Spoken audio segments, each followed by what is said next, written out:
I didn't know how much you get hard. You make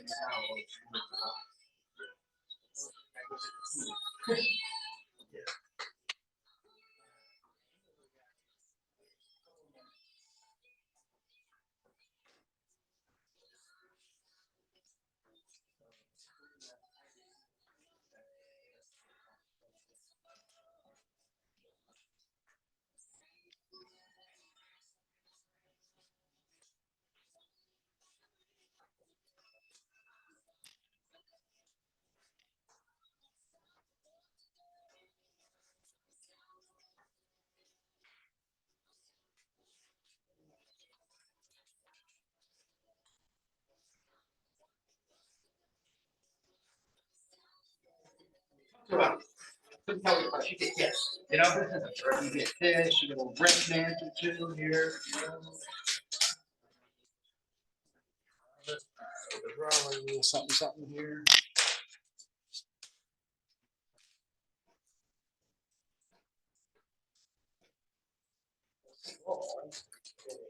Cool. One little pin. Retail value, 87 cents. You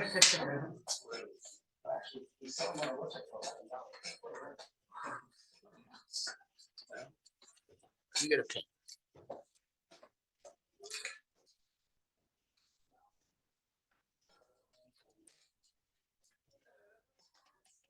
Were you guys in the class like Wednesday or last week, or have you been in the class recently?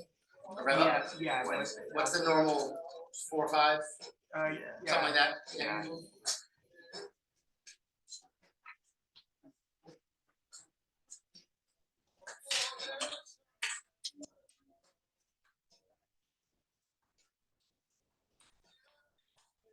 How was your class yesterday? Yesterday was Thursday. What class are you? What's their class? Are you the Summerlin or, yeah, wasn't there? So is that our meeting? Yeah. Our business meeting? Yeah, yeah, we do it every Thursday, like Mark does it on Thursday too. Yeah, I guess we had I think we had teams up Oh, there. the team, oh yeah, Damon and Chad and those guys. Yeah, like, Yeah, we just did what did we Mitchell? We had D.L. Horton come in, the builder, and we did we went to a market update, talked about the lawsuit. Mhm. Talk about the lawsuit a little bit, you know? I feel like I can something every combo. Yeah, right? Because even yesterday during the team meeting, they even brought that up too. The lawsuit? Yeah. Yeah. It's out there, it's coming, and then, well, it's pain, I guess, but it's, we're changing every couple of weeks, or every month or two. I'd say, I'm not feeling good. Did you teach this class? Oh, I'm ready to teach. No, right? How's the man over there? I miss her. I didn't go into class, but I need to say hi to the I boss. know, the boss loves it. He's good. No.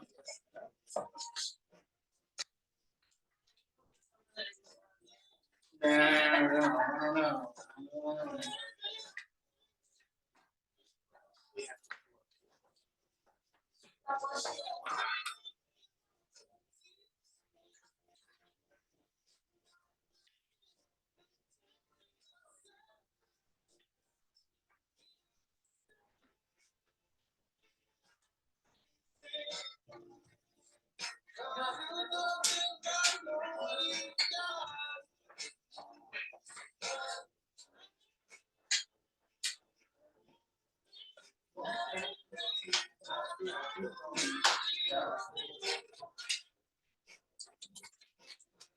Get a pin down, Rob. You're official.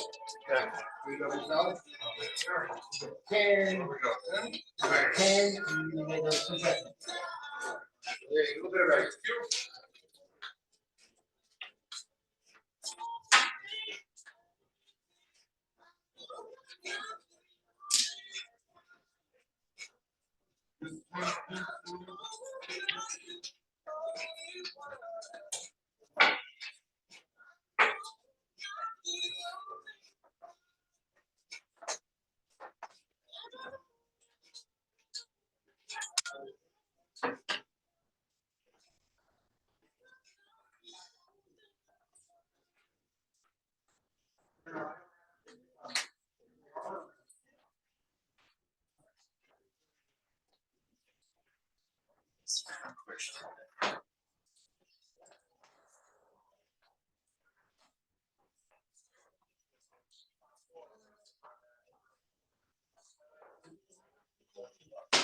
This is unseen and unheard. Make sure you upload the PDFs to the Zoom chat box. Thank you. Sponsored by Jansen Pharmaceuticals Incorporated. And follow the show wherever you get your podcasts.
But again, here's the guess.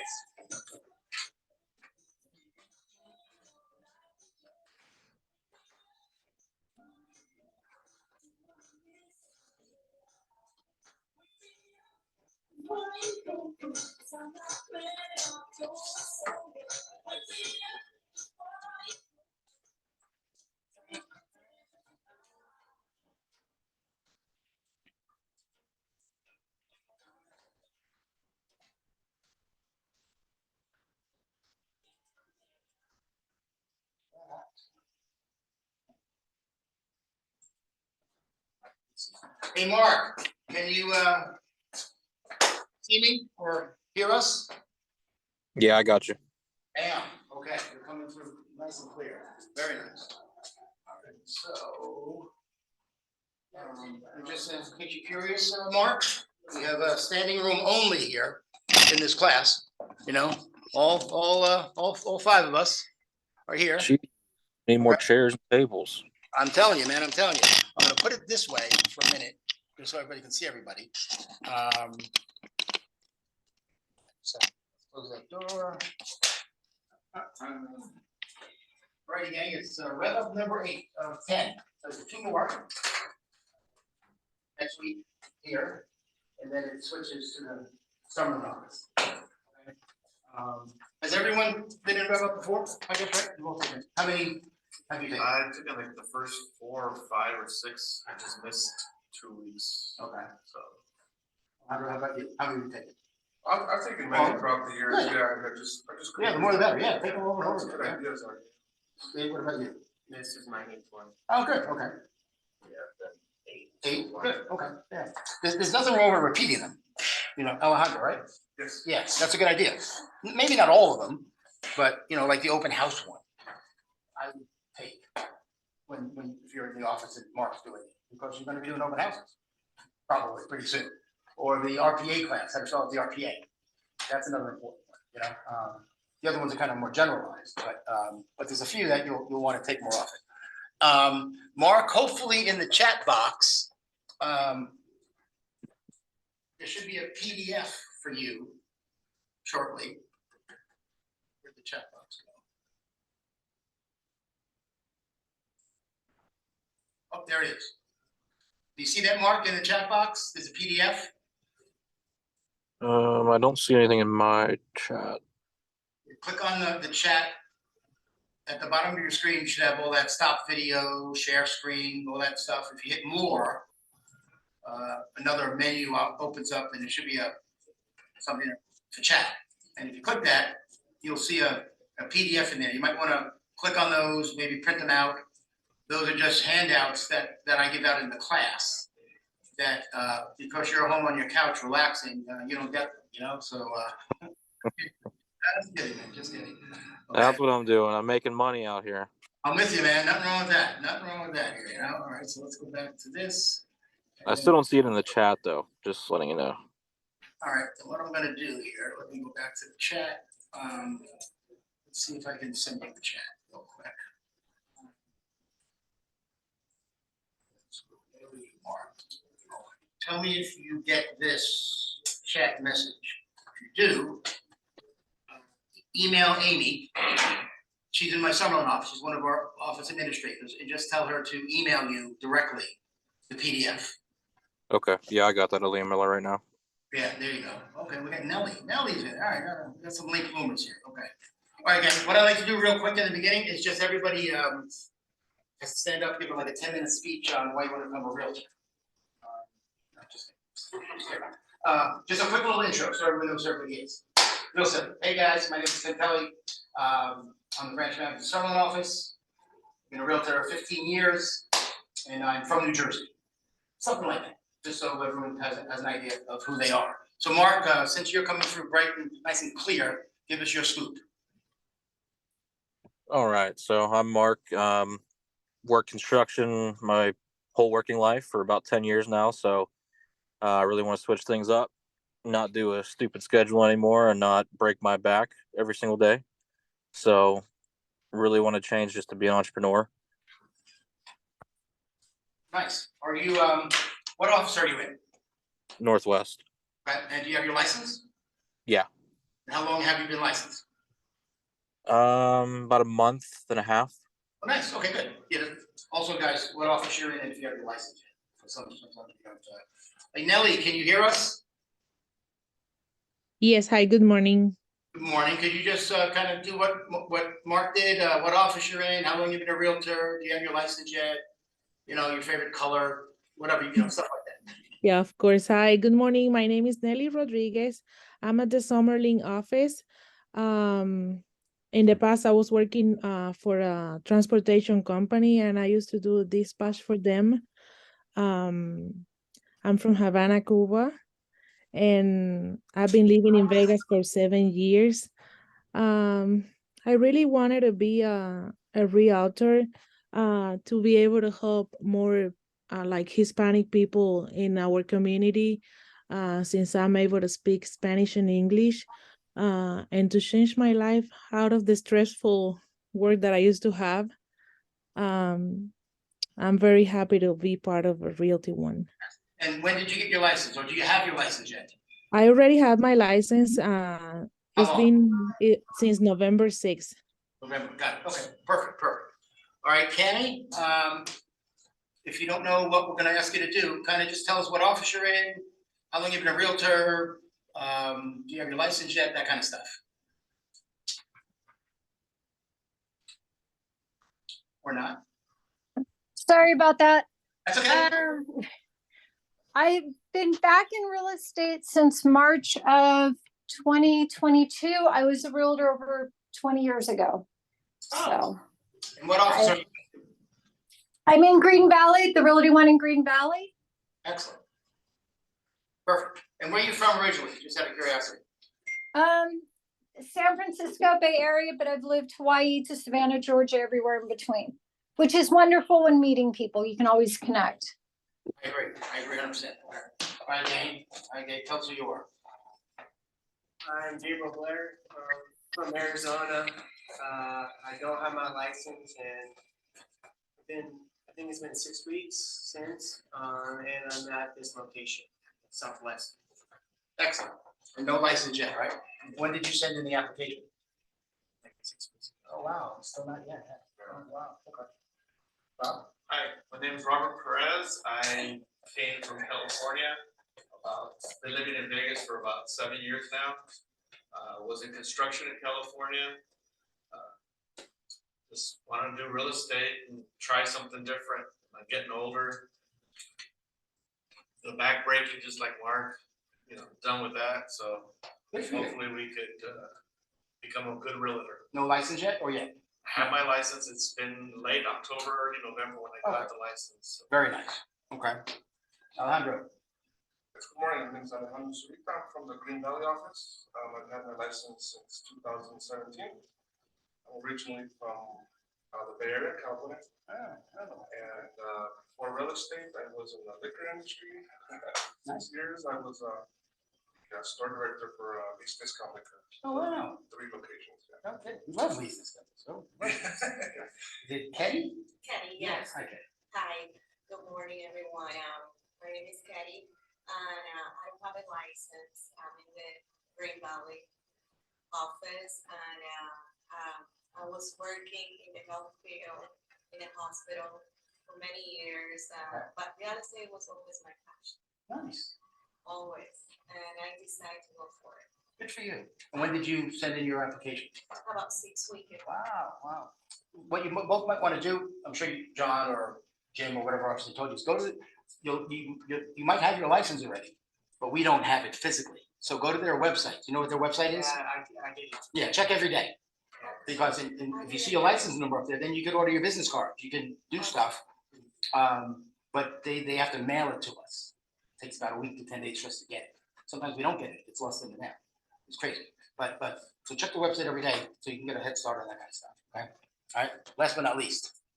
My name is Ken Espinola. I grew up here in Hawaii. I've been licensed for about 2 months. Oh, nice. I work here in this office. In this office. Very nice. All right. Well, again, thank you all for coming.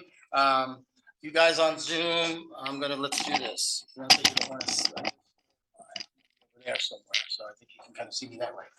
All right, so this is REVUP number 8. REVUP number 8 is all about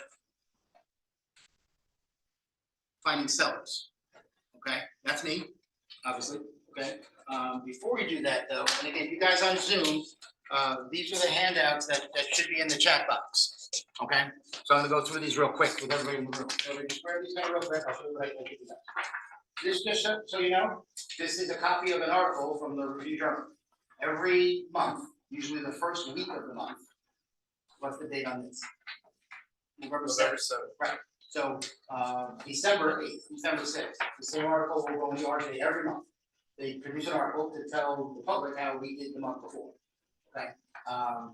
What I like about this, sometimes I would send it to my clients. Depending on what's it, it was the article or better. But it just gives you guys to know what your association is telling the public. Okay, so that's what this is, I'll do that every month. This next one is just a pre-listing questionnaire. You might see 5 versions of this, depending on the office you're in. I know John has his own, Wendy at my office created one, I'm sure Mark has one. This is the one that's in red. They're all kind of the same. They all kind of say the same thing, for the most part, okay? This is the form that we'll talk about in class that you'll do over the phone with your potential seller to get a feel for who they are, okay? And ask them some basic questions. We'll kind of play with that again today. You all know the REVUP schedule. This is how we print it up in Summerlin. Stephanie does it in black, you know, I don't know, Karen Green Valley might do it in gold, but this is when all the classes are, okay?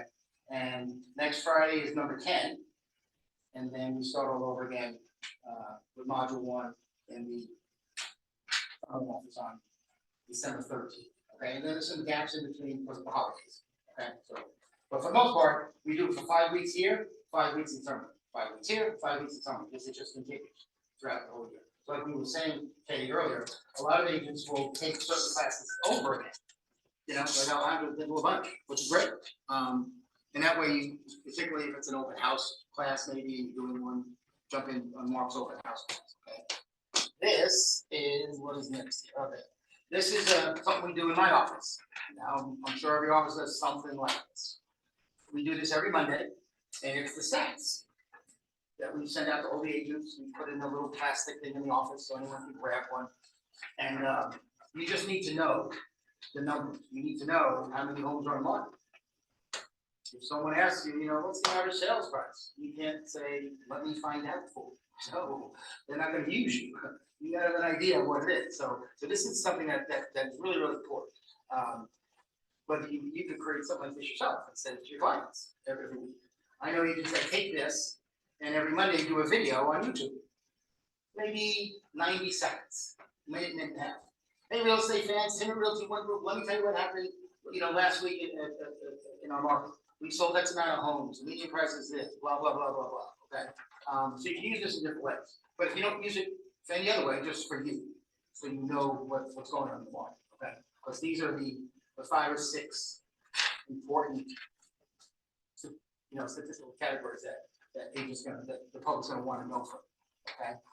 And last but not least, this is a listing presentation. This is in the zone, this is in your zone account, under One Creative Studio.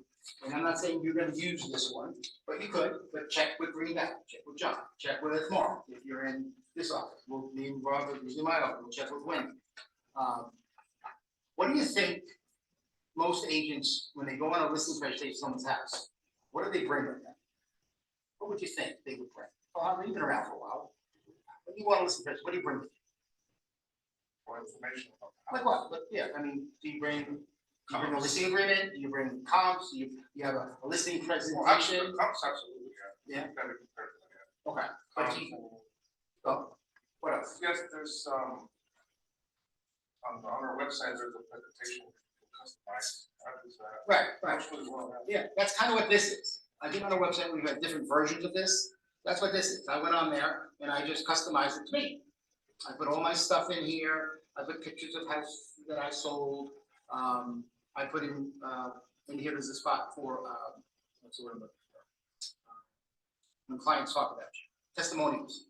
There's a page here for testimonials, so the true testimonials that I from clients. I'm not saying you're gonna do this. I know agents that go on listing presentations and they bring a yellow pad. That's it.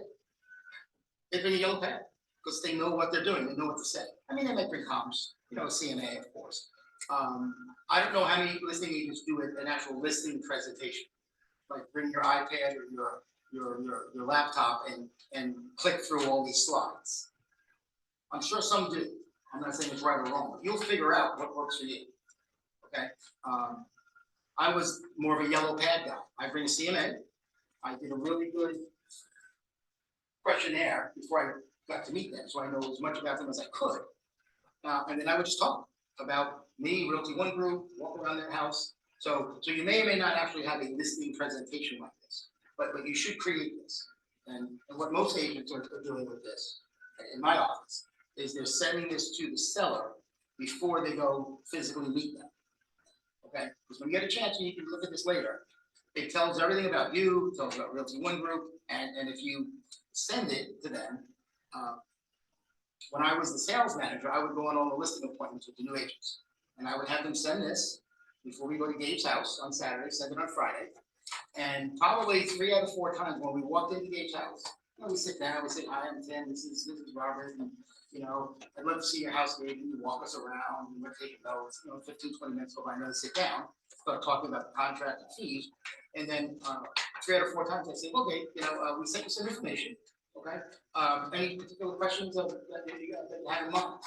And 3 out of 4 times they said, you know what, Tim? No, what you sent me tells me all about your company. I know Robert. Let's say Robert's the new agent. It's his neighbor's house. So they like Robert already. And this tells them about Robert being Realty One Group.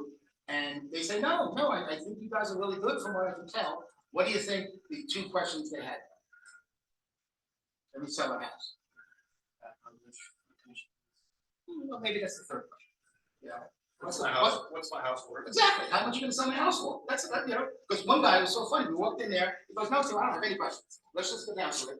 How are you gonna market my house and how much you gonna sell it for? That's it. We were home free then. We could handle that. That's easy, you know? And then we talk about commission and all that stuff. But they just want to know how much you can sell it for and then how are you gonna sell it to see if you're worth this thousands of dollars they're gonna pay you. Because they're paying us a lot of money to sell their house, okay?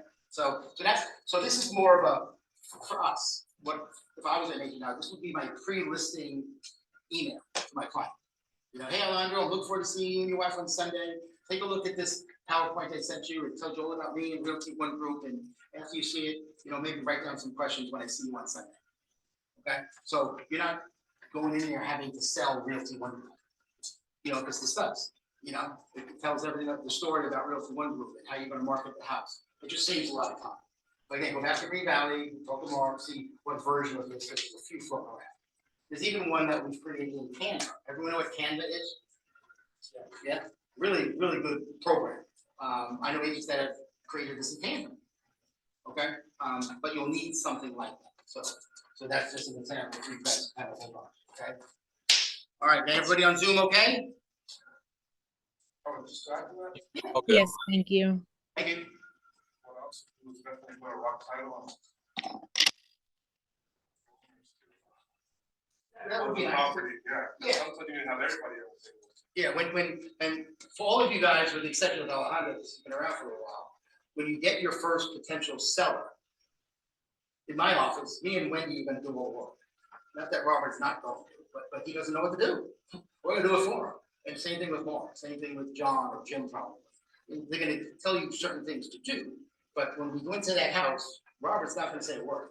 He ain't saying nothing. You know, I mean, hello, nice to see you. You know, I mean, I don't mean to be specific, he's not gonna say anything, but you get the point, okay? Because we got invited because they know Robert, they like him, they're friends. Now they just wanna know if we know what we're doing. And me or Wendy or Mark or John can explain it better than you can, at least in the beginning, okay? So that's why I don't get nervous, oh my God, I got a listing appointment, I don't wanna go by myself. You shouldn't go by yourself. If Mark can't go, he broke his leg, you know, call me, or one of the agents in here, who'll gladly go with you, probably, one of the more experienced agents, okay? Plus, I think you guys would agree, how many of you have buyers already? Work with buyers, any of you have a buyer yet? No? Yeah, Right? yeah, Sort of, they're waiting. yeah, how, is it hard to work with a buyer? Well, okay, yeah, I guess it is, right? It's more a pain in the ass than hard, but to do it, what are you doing? You're doing a search on MLS, right? You're sending it to them and they say, okay, all right, Dave, I wanna see these 5 houses on Saturday. And you go show them the 5 houses. It's pretty easy, there's not a lot to it. Now, a seller, it's totally different. You gotta convince him to spend 6% on his $800,000 house, 48 grand, give you $48,000. That's a hard sell. With a buyer doesn't give a crap. They just want to see the house. They're not paying anything. You know, they don't pay anything for the most part. Okay, maybe a transaction fee. That's why the selling part is much harder than the buying side. Okay, if you talk to any agent out here and say, look, would you rather be a listing agent or a buyer's agent? 9 out of 10 will say, I'd rather be a listing agent. Okay, because think about it. Let's say you had 3 listings right now, right? 3 for sale signs out in front of the house, and you're taking phone calls and you're sitting in the office at home. What if you had 3 buyers, all really good ones? You know, cash buyers, all want to buy a really nice house, and they all want to go out this weekend. Exactly. Oh shit, what do I do now? It's hard. You're running all over the place. You know, that's where you're going to have to get help. You know, get another agent to help you or something. So that's why, given the choice, working with sellers is better than working with buyers. Okay. All right, gang. So that's me. Just a little bit about module number 8, finding sellers, winning the listing. That's a little bit about me, just so you guys know. I worked at RE/MAX for 11 years. Hey, Mark, what do you see on the screen? Us? Yeah, I just see you. Ah, okay. Okay, my bad. Let me go back to share the dreaded screen with you. Yeah. Let's go this one. Okay. Oops. Moment. That one? Okay. There we go. Okay. So now you see, hopefully, let me just go back 2 slides.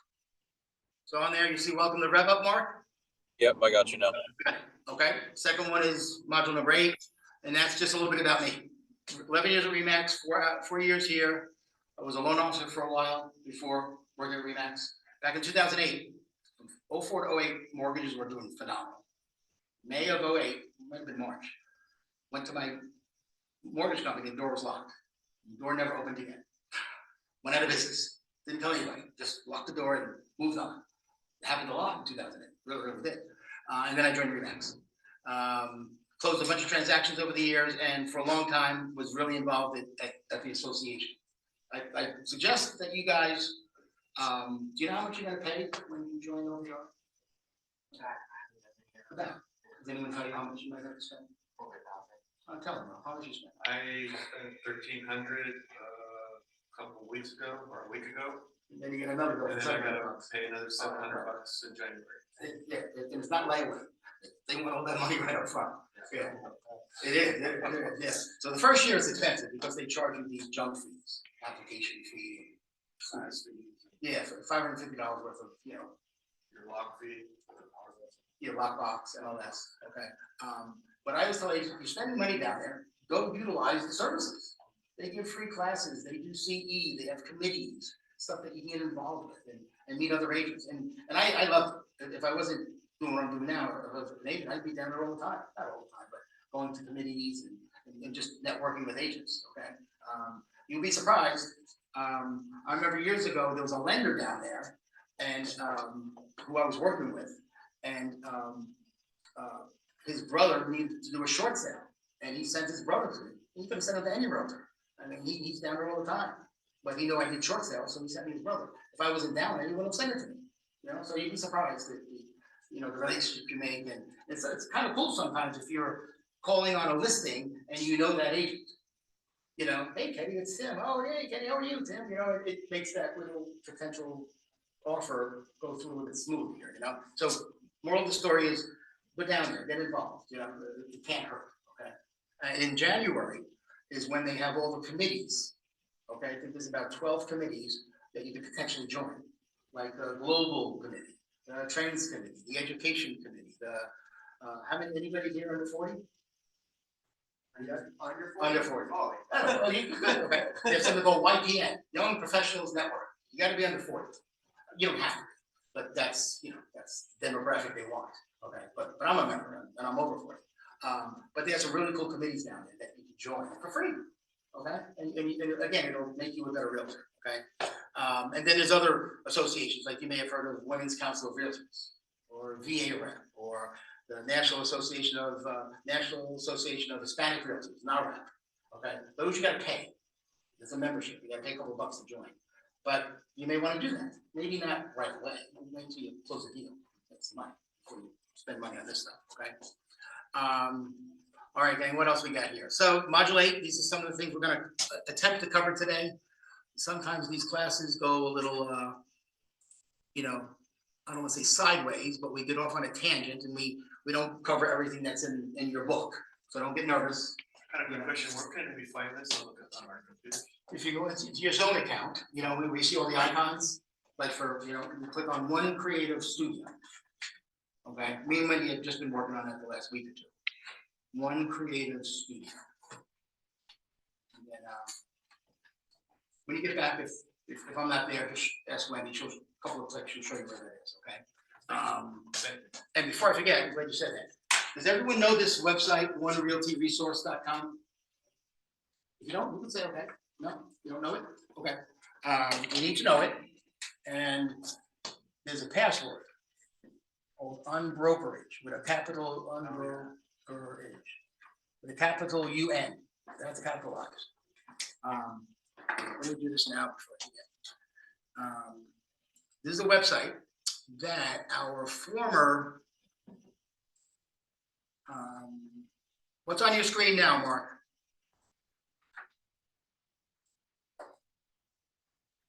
Modulate learning objectives. Okay, let me switch this baby up a little bit here. Open this crazy box. Should be on your screen in a second, I hope. Share.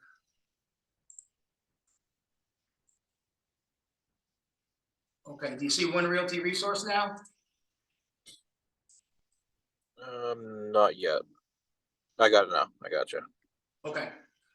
Those of you that are on Zoom, write down that domain name, onerealtyresource.com. And the password is unbrokerage, capital UN, lowercase brokerage. This is a website that Damon created 4 years ago. So it's a little outdated, but by no means outdated. And what's on this website is all of the forms, or most of the forms that you're gonna use as a realtor, like the duties owed, like the buyer broker agreement, like the contract. Now, the contract now has 11 pages. If you notice, this only has 10. 2019 is only 10, now there's 11, okay? But what's cool about this, everything that's underlined has a video to show you how to fill it out.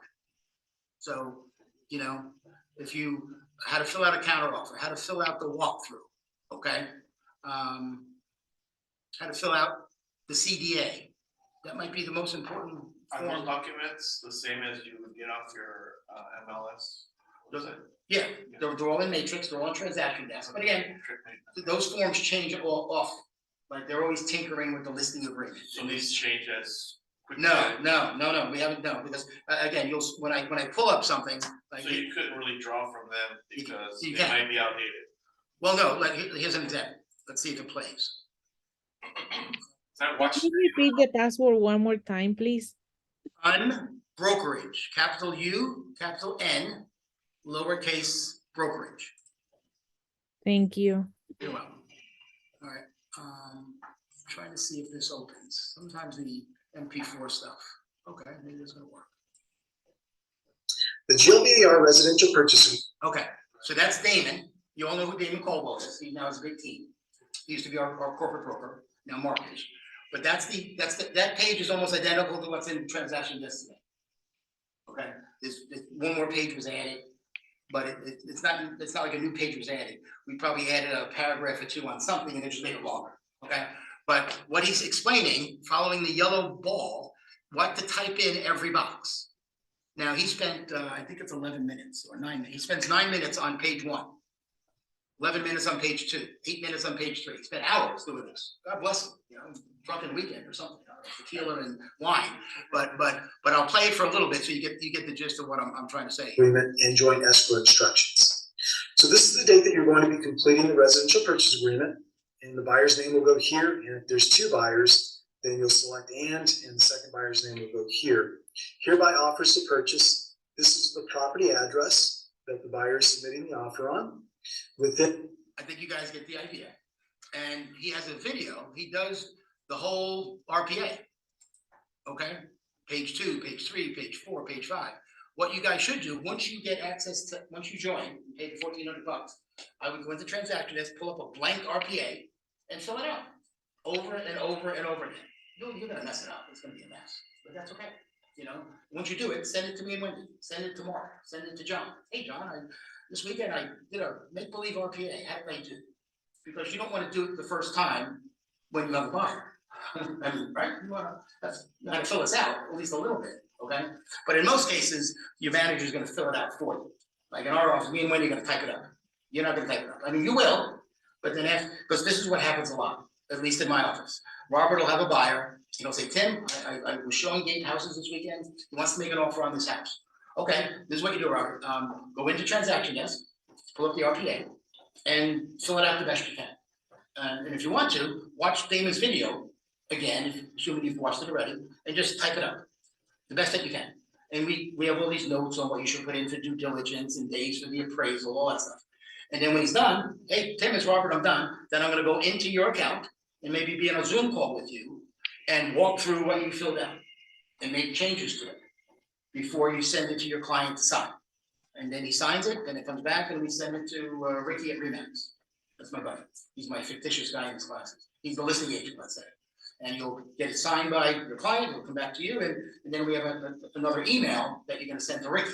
You're not gonna just email him the offer. Hey, Ricky, Robert here from Realty One Group, see my offer attached. No, that's a shitty email. No, we have a really cool little template email that's gonna make your offer look really good when you email it to that listing agent. So it doesn't look like just every other listing. Okay, it'll kind of stand out.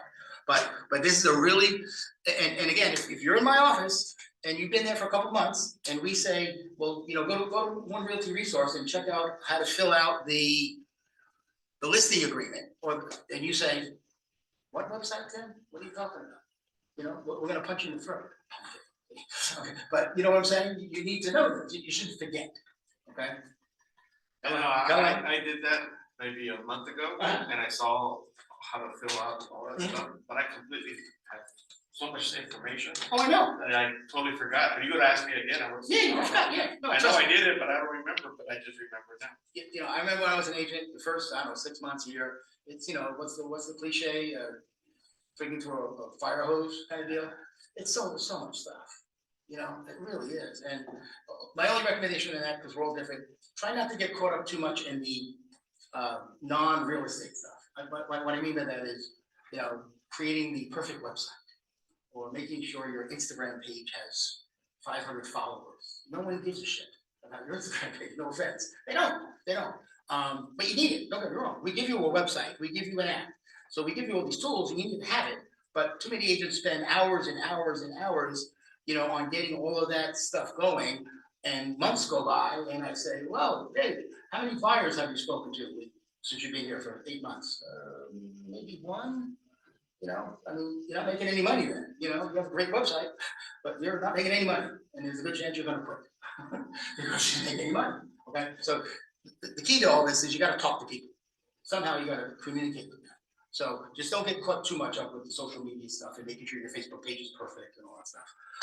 But again, this is a really good resource. Everything that's underlined is a video. So if it's not underlined, there's no video, okay? And what's also down here, but I don't think they work anymore. Let's try. These are the REVUP classes that were on Zoom that we recorded. But I don't think they're working anymore. But all of the, well, maybe we can get lucky. I don't think so. No.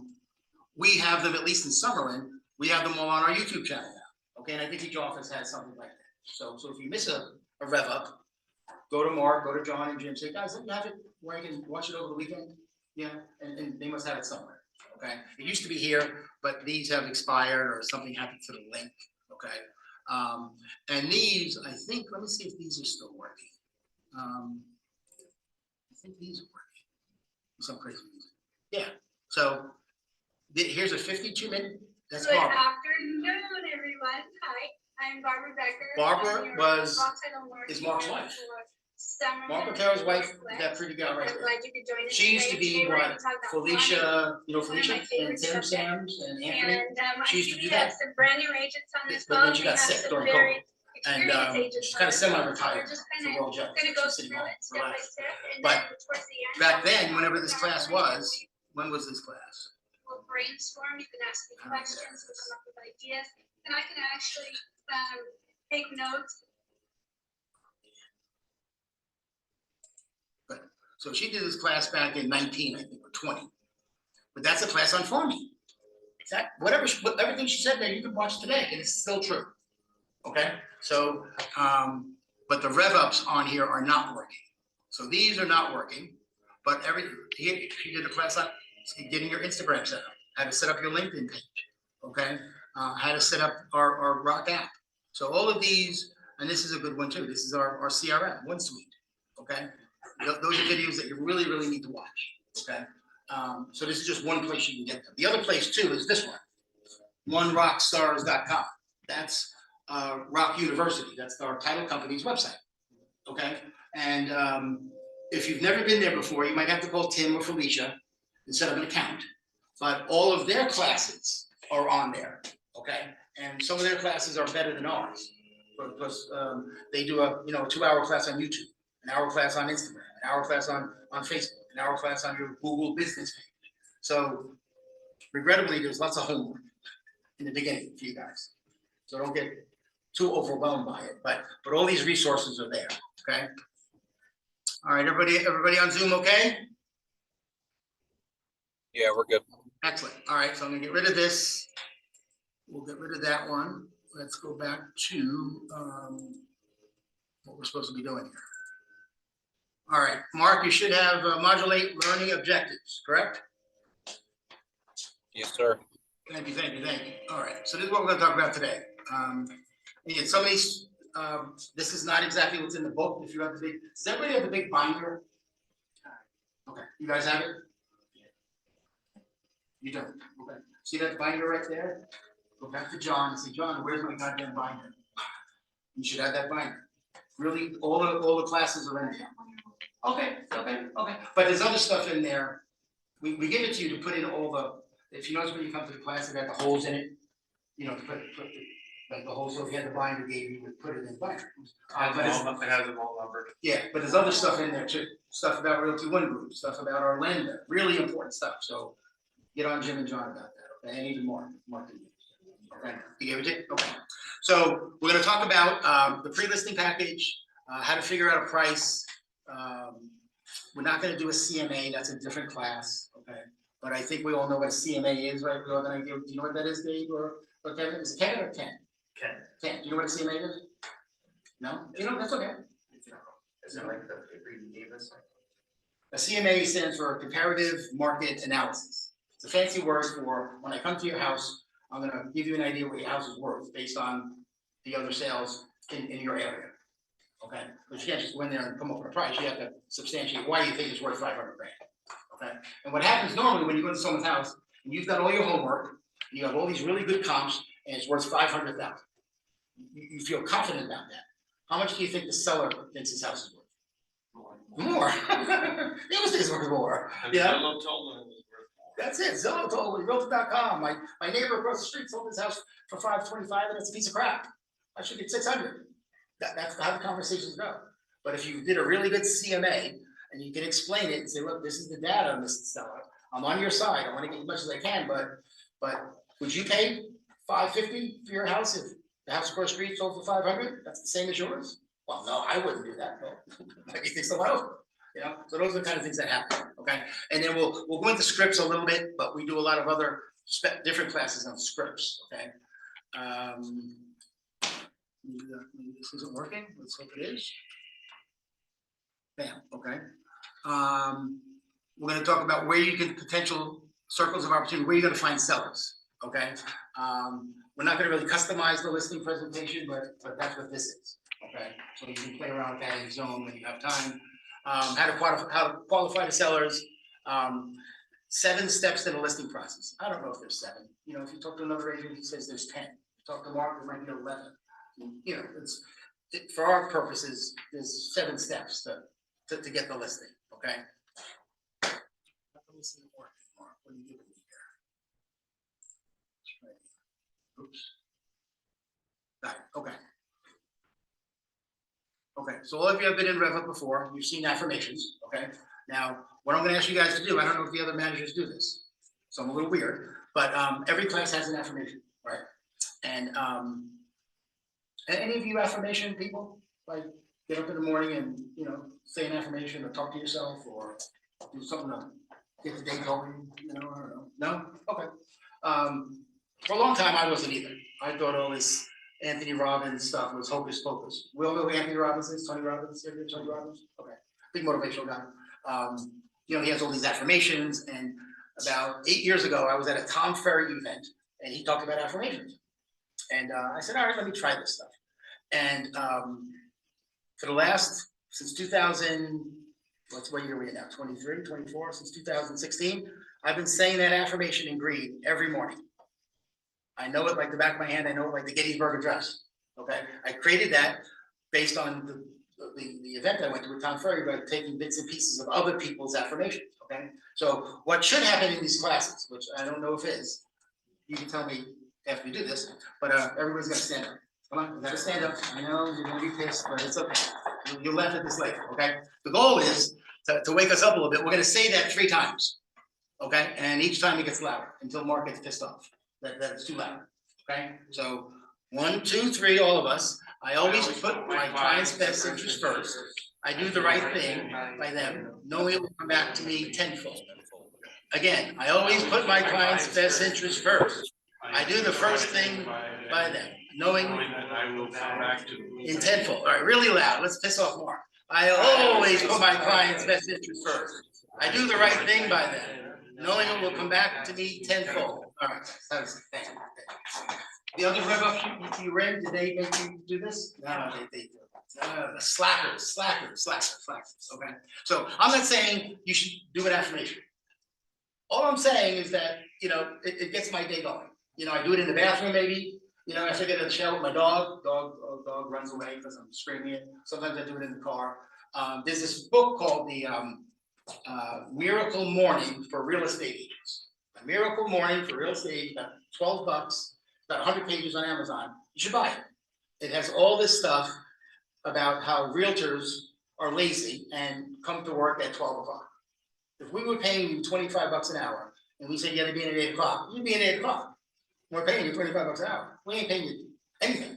And you can handle whatever you want. You know, that's one of the bad things about our business, that we can come and go as we please.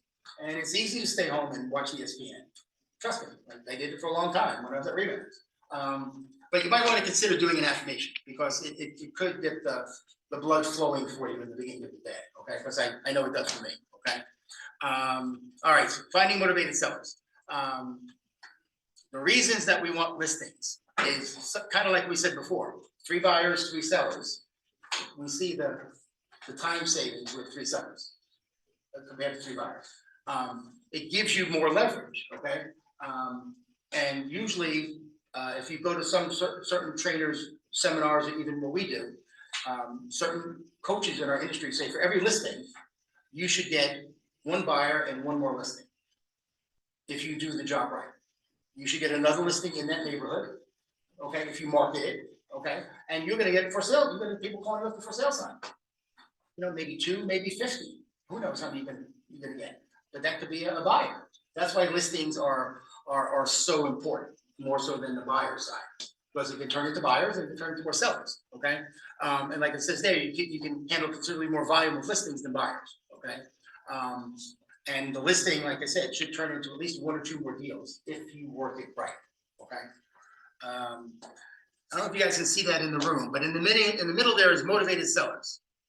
All those circles are ways you can find this. What are ways that you guys would think of? So you're all new. How would you find a seller right now? Whatever comes to your mind. How would you potentially find someone who wants to sell a house? Calling, phone calls. Calling who? Homeowners? Homeowners. Okay, yeah. That's what I did. I'll tell you what I did more in a little bit. What other ways besides calling on the phone? Door knocking? Okay, okay. Talking to people in the garage. Yeah, there's a good chance that your first 3 or 4 deals are going to be people that you know, friends of a friend's brother, your coworker's sister, your mom's boss. That's how it works in the beginning. I remember when I got my license in 08, I used to work at the MGM as a dealer, and I still have friends there.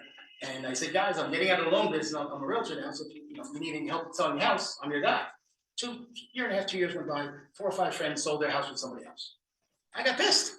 So dude, I was at your wedding, I helped you when you threw up and got sick and, you're not, let me sell your house. Tim, I love you to death, dude, but you were doing it like 6 months. My house is worth 1.2 million.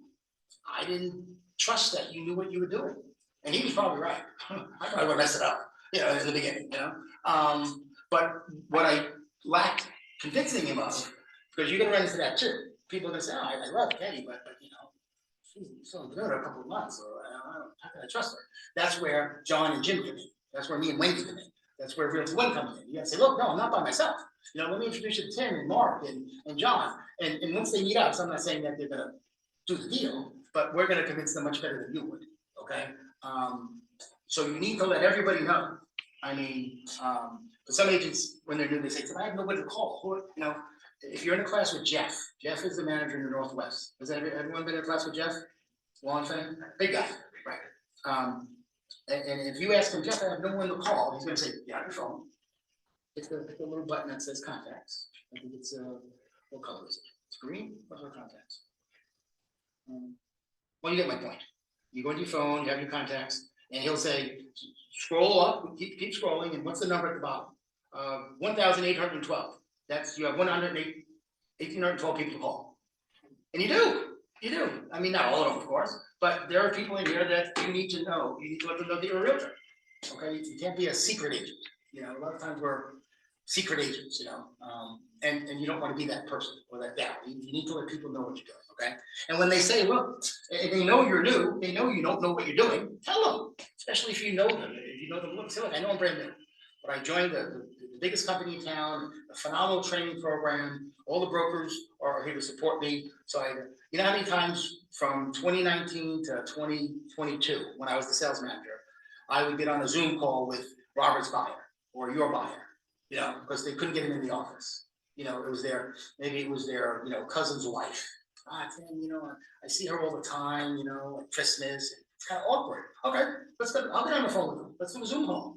And then they realize, oh, I'm working with Robert, but I'm really Tim is going to do all the work, or Jim is going to, or Mark's going to do all the work. And that's all they need is they need to know that you're not going to mess it up.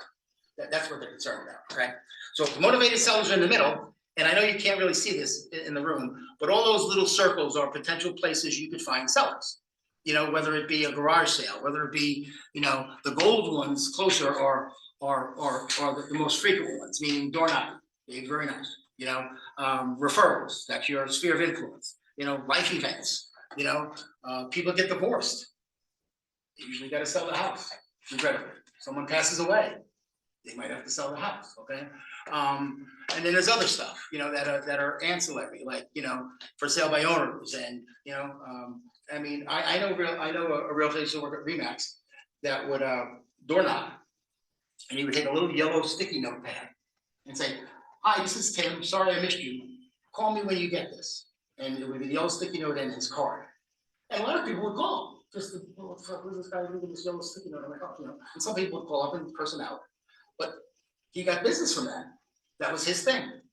When he door knocked, okay? I'm not a door knocker. I'm a phone guy, okay? Let me ask you guys this question. You sell your first house, 800,000 in Summerlin, and the neighborhood has 200 homes. So you want to try to get more listings in there, right? So you call up Rock Title. They give you the 100 homes that are right in a circle around your house, the house you just sold. And you have two choices. Are you going to knock on the door of those 100 people, or are you going to call them on the phone? What would you guys want to do? It's a personal preference, but who would knock on the door and who would rather call on the phone?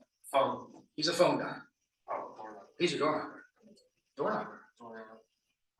Good. Okay. Tuesday. Hey, you guys on Zoom, who's going to knock on the door and who's going to call? I'd rather call. Rather call. Okay. Yeah, I was the call guy. 2008, my RE/MAX coach said the same thing. He goes, Tim, we're going to make phone calls around this house that we just sold. I didn't sell it. He said he did, or sold in the office. But I got the script. I got all the homes. I practiced the script for days and days and days. I go with the RE/MAX at 9 o'clock, go to the conference room and close the door for an hour. Put a little headset. Hey, it's RE/MAX. Thanks for picking up the phone, Dave. I just want to let you know that we sold the house right across the street from you, Mr. Johnson's, last weekend for $850,000. Highest price in the Willows in years. Just wondering if you had any thoughts of selling. That was it. Simple as that, just like that. And he would say no every time. No, I'm happy. And then the script would lead me into asking me maybe more questions. Now you might hang up on me, but that worked. And all I wanted was get the appointment. And then I would bring Rich, my coach, with me, and he'd do all the work. And I'd get my 50% commission back then. It was 50-50 back then, not the 70-30 that we're generous with you guys. 50-50 back then, you know. Where I know other mentees would knock on the door. Knock, and they open it, and then you give your spiel that way. That wasn't me. I don't know. I'm just not the kind of guy. But I thought I could get in contact with more people on the phone in that shorter window of time than knocking on the door in July. Okay, but that's something you're gonna have to think about. How do you want to get business? Okay, because either you're gonna work your ass off to get it, or you're gonna spend money. Like, how could you spend money to get sellers? Flyers. Postcards, right? Become a Zillow agent for $1,000 a month. You'll get leads that way. What's that? $500 to $1,000 a month. That's no lead, it's like, or not a lead, and someone was advertising themselves at the gym, like I see on the street. Yeah, not wrong with that. Yeah. I think open houses is still the best. I mean, because most of the time you'll get the neighbors come in, you know, they're curious to see how the house looks, and you want to talk to them. And they're gonna ask you, how much do you think my house is worth, and that's how you get them in. Quick story, right? Like I said, we'll get off the tangent here. Sorry, REVUP number 8. We're gonna talk about open houses for a minute. In 2008, my first 2 years, all I did was open houses and got on the phone. Okay, and I would find a vacant open house, a Remax house. So it was always a Remax, because I worked for Remax. That was vacant, and I would be there. I tried to be there Thursday, Friday, Saturday, and Sunday from 12 to 4. Every weekend if I could, okay? And it didn't work all the time. And I did it for like, I don't know, 3 months, and I got nothing. I bought cookies, I bought balloons, you know, one house I turned the oven on and cooked cookies, you know, all that shit smells like cookies in the house. Nothing. All I got was neighbors coming in. And I'm getting pissed, like, this is bullshit. I got neighbors coming in, eating my food, telling me how great the house is, but they're not gonna buy the house, right? They live in the neighborhood. And then I went back to my office, spoke to this guy, Bobby Tran, never forget. He goes, Tim, you're looking at it wrong. I said, dude, I'm not. They're eating all my cookies. They're wasting my time. I'm looking at it perfectly well. He goes, no, that homeowner is your next listing. He goes, the buyer's gonna come in. You know, I've never sold a house to a buyer in an open house. Never. I've got leads, but I've never sold that house to a guy that walked in. It just doesn't work out that way. At least it did for me. And then once he said, cater to the seller, cater to the neighbor, not the buyer. Be nice to the buyer, but that neighbor, kiss their butt. Be really nice. And what I would try to do is find out where they live in the neighborhood. Like they have a little sign-in sheet, right? But we never ask for the address. We want their name and phone number and email address. But yeah, Dave, you live in the neighborhood. Oh wow, where do you live? Oh, I just was just around the corner. Oh, and I would try to know some of the streets. Oh, you live on Capitol Hill Street? Yeah, I do. Okay. And then maybe what I would do sometimes when you left, if it was dead, I would be on my phone, but I wasn't on my phone. I'm trying to find out what house you're going into. So I want to get your address. And I would send you a thank you card for coming to my open house. How many people get a thank you card from a realtor for going to an open house? Nobody does that stuff anymore, okay? So I would send you a thank you card, and then I would come back to the office, go into Matrix, and put in your name.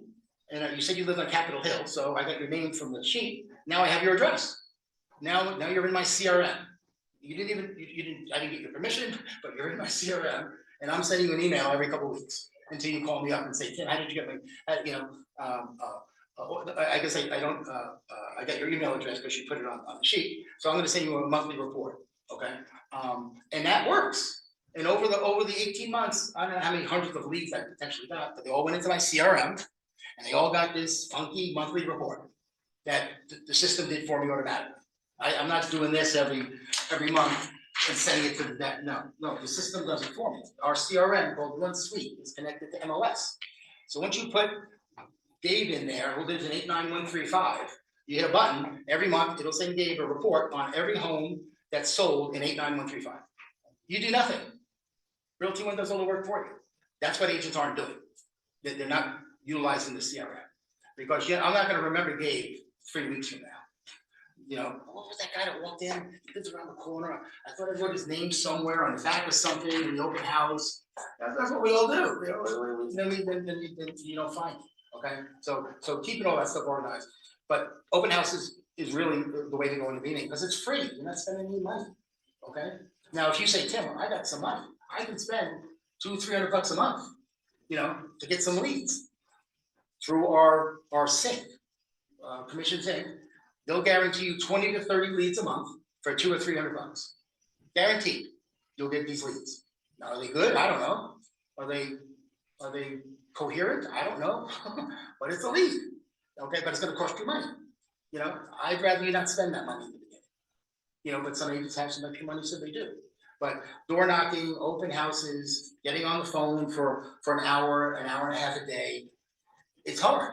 I mean, I'm sure none of you are excited about going into the conference room, closing the door, getting a list of people and calling. Oh, shit. God. Right? Torture, right? Right? Any of you excited about doing that? No. But you get one appointment and you get one listing and you make $18,000. Oh shit, you might want to do it again. Okay? And really, that's what happens. You know, it's all this stuff is new to you. So I think in REVUP number 1, what does it say? Get comfortable being uncomfortable. You're gonna do stuff you don't want to do. Like door knocking. I don't want to door knock. I did, and I hated it. It just wasn't my thing. You don't want to be, well, you know, you're a phone guy, right? You call. Yeah. Okay. I used to be a door knocker, so now. Yeah. Now I can get to more people. Walking. Yeah, I mean, it's, but as time goes on, you'll figure out what works for you. But all of those little circles are potential places where you can find a seller, okay? Then we're gonna give you lots of scripts, not so much in here, but in our office, me and Wendy are gonna say, we have everyone know who Tom Ferry is? Tom Ferry, you guys don't know Tom Ferry, okay, write down his name, Tom Ferry. Next time you're on YouTube, Google him, or just Google Tom Ferry. He's probably the best real estate trainer in the country, okay? We have his script book. He has scripts for FISBOs, for expires, for handling objections.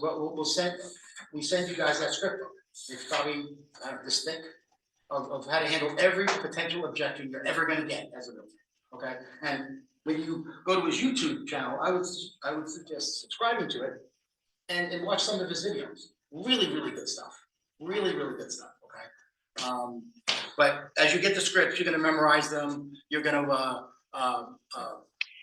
memorize them in a way that you're not reading off a script. I mean, have you guys gotten phone calls from, you know, people that are reading off a script? Right, fantastic, unbelievable, right? Hopefully that won't be you. Hopefully you'll use your own words, okay? You'll hear this acronym a lot in REVUP. It's called FORD. How the hell are this? FORD, Family, Occupation, Recreation, and Dreams. It's just an acronym that you could keep in your head as you're talking to someone to get them to open up to you, okay? And again, the FORD dialogue, think of it this way. All right, let's pick on somebody here. All right, Dave, you're a buyer, right? And I know your brother, and he called me. And he told me that you might be looking for a house, and then you called me. You know, so think of yourself, are you single, married, what's your situation? I don't be too nosy. Good, okay. So think of you want to buy a house right now. You know, what would you be looking for, okay? So you call me up, hey, and I, you know, hello, this is Tim, play along with me. Hi, Tim, this is Gabriel Blair. I'm looking to buy that. I like it already. Fantastic, Dave. How did you find out about me? How did you find my number? If you don't mind me asking. My brother. Oh, nice. Okay. Oh, your brother Robert, right? Yeah, I know him from the MGM. I appreciate him giving me your name. Okay, great. Is this going to be your first house? It is my first house. Okay. And you said bachelor pad, so I guess it's just you. Yeah. For the most part, right? Okay, so that's the family part with Ford. I'm asking about his family, right? Okay. If he was married and stuff and he had kids, the conversation would probably go longer. But he doesn't have it. He probably has a dog or a cat. I'm a bachelor too, so I got 2 dogs and 3 cats. So I'm with you, John. All right, so it's just going to be you. Okay. Right. Okay. What type of house you think you're looking for? And what part of town are you looking to live in? Somewhere Somewhere there. Okay. Okay. Do you need 2 bedrooms, 6 bedrooms? 3 bedrooms, fine. 2 bedroom, 2 bath kind of thing? Yeah. Okay. Okay. Any idea how much money you want to spend? Or is that you're too soon with that yet? Say 6 or 7. Okay. Okay. Have you had a chance to talk to any lenders yet, or do you have the cash to buy it? Cash. Okay, yeah, good. Perfect bio. I love this guy. Yeah. Love this guy. Cha-ching, cha-ching, cha-ching. They all don't go this way, just so you know. Okay. And what do you do, by the way, Rob, with all that money that you have? No, okay. Dave, what do you do? What do you do for a living?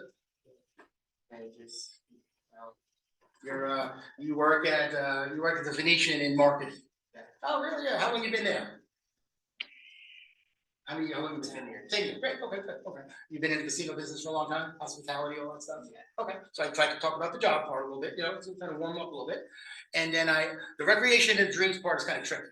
The recreation part would be if you had a family. I'd say, oh, Dave, you mentioned you have some kids, or other than the house, or any other amenities important. Do you need a clubhouse? Do you need a pool? Do you need walking trails? Do you need a golf course?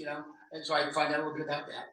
And then if he was older, like if he was Robert, I might say, Robert, all right, Rob, I appreciate all this information. Just curiosity. Do you think this is your dream house? Is this the last stop for you? Or is this going to lead to other things? And he would say whatever he's going to say. I might not say that to Gabe because he's 31 years old and he's going to buy 10 houses in his lifetime. But that's kind of how that goes. Where you want to kind of just warm them up a little bit. That's okay, Gonzalo. Okay. And you want to talk about the family, find out what they do, find out what the interests are.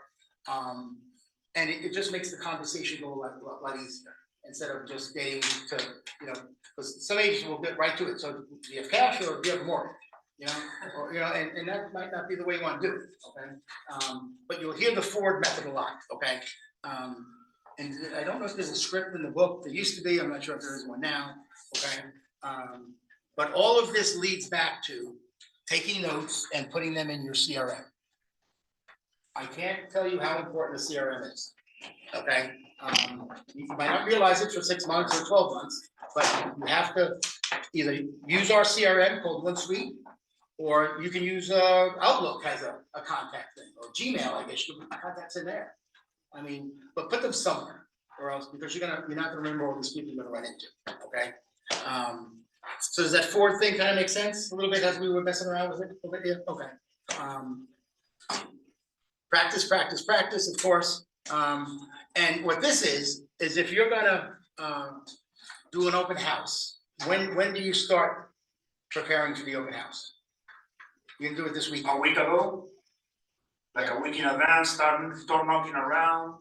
So the more in advance, the better. The weekend before, the Monday before, you got to find the house. You got to make sure it's vacant. You got to talk to the listing agent. Okay. What this is here, this is more of a daily thing. That preparing an hour or less to make those phone calls. All right, tomorrow I'm gonna from 10:30 to 11:30, I'm gonna go in conference room 2 and call these 50 people. Okay, so you're gonna, half hour before that, you're gonna get the scripts out, you got the phone numbers out, and then when 10:30 hits, you're on the phone. Too many people went to the conference room with all their stuff and never make any phone calls. They're looking at the list, they're checking the laptop, but they're not on the phone. Okay, so you prepare and then you make the phone calls, and then at the end you're going to follow up somehow, either with a thank you card. I'm a big thank you card guy. I send thank you cards to everybody. Okay, just one of those things. Okay, and when's the last time any of you got a thank you card in the mail? Honestly, When exactly. Me and Wendy do it. Exactly. Wendy's my sales manager. That's what we do. If you come in and interview with us, you get a thank you card. Okay. What if you did get a thank you card from, I don't know, you got your car fixed and it was good, and Mike, the mechanic, sent you a thank you card. Would that mean anything to you? Stay fresh on my mind to go back for an oil change. Yeah. I've gone to clients' houses over the years. My thank you card was on their fridge. I'm not saying every client does that. Most people throw it away, But some people, that's the, that's the little things that will make you stand out more than the typical agent. Okay. Like I said, coming to my open house and sending you a thank you card. That shit doesn't happen. Agents just don't do that, and I don't know why. Okay.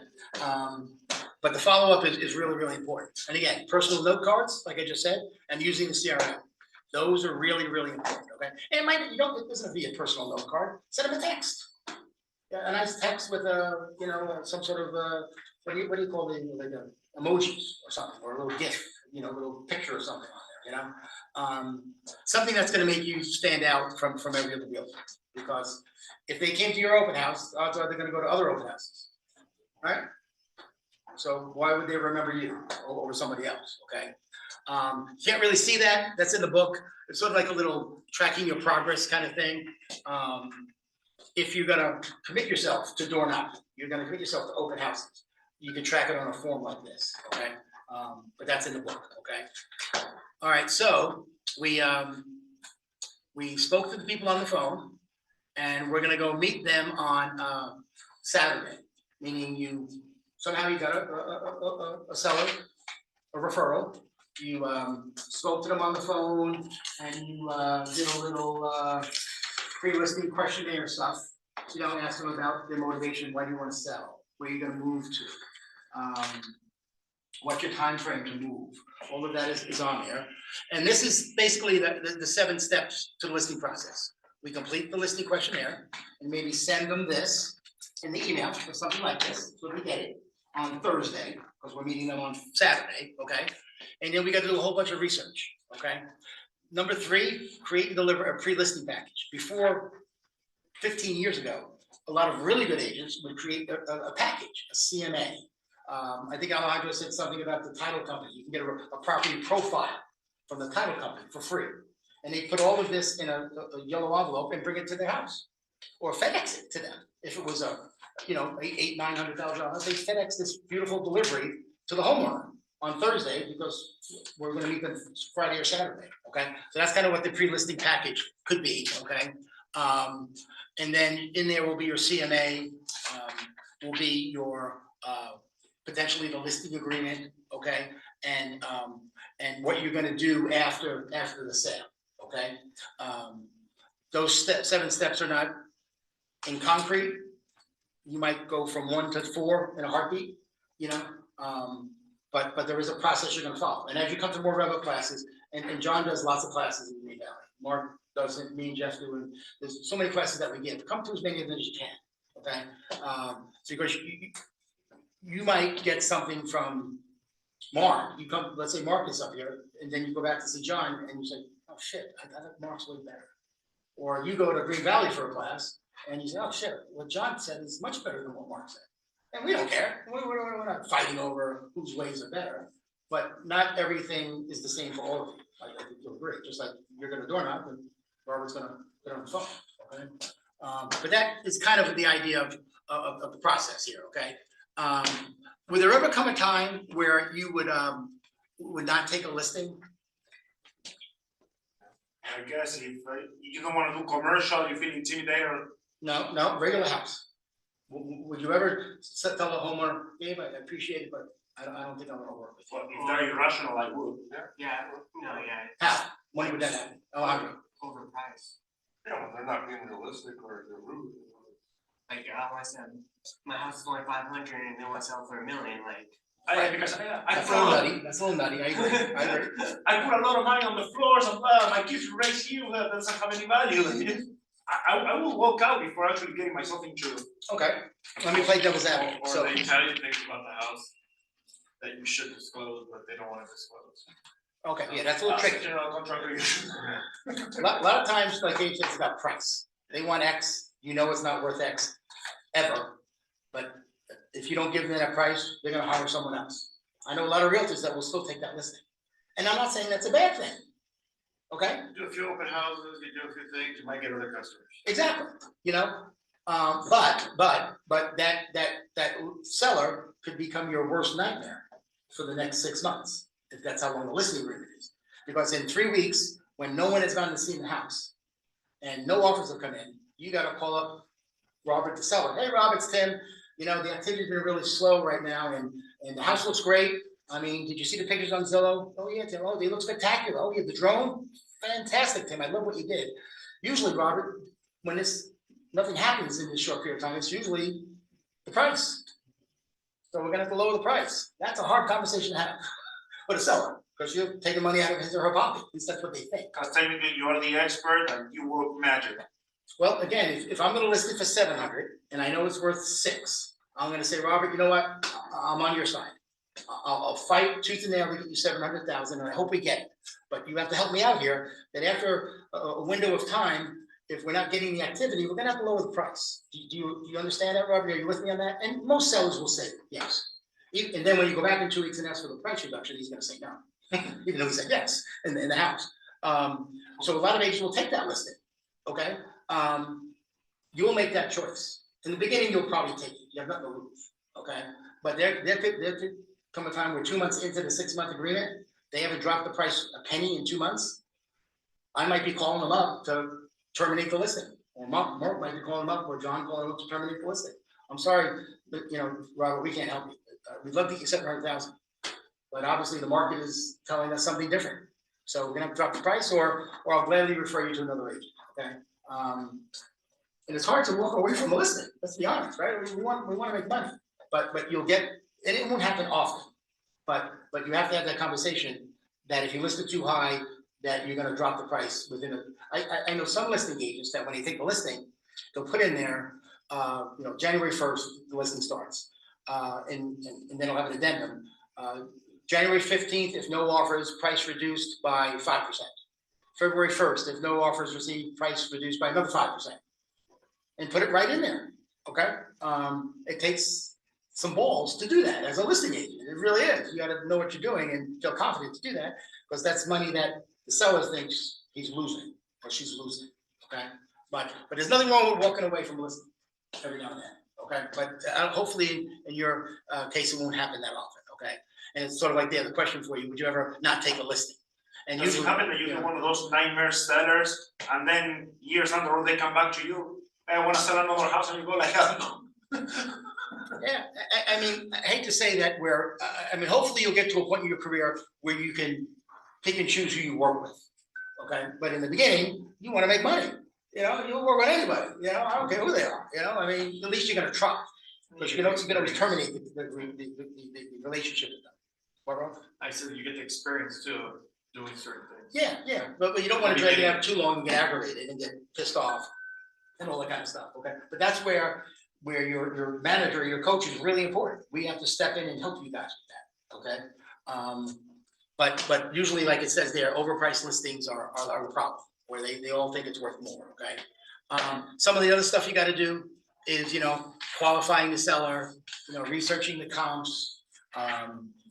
Before I would go on a listing appointment when I was a realtor, if I was going there Saturday, I'd drive through the neighborhood, during the week. I'd drive through the neighborhood at night, for 5 or 10 minutes, just to see what the neighborhood was like. I try to get into the pool area. Usually you need a key. You don't live there, but I try to sneak in somehow. I want to check out the clubhouse if I could. I want to check out the weight room, okay? Because that's information that you need to know. If you're selling my house, I want you to know everything about my house, about the subdivision, about the neighborhood, about the zip code, okay?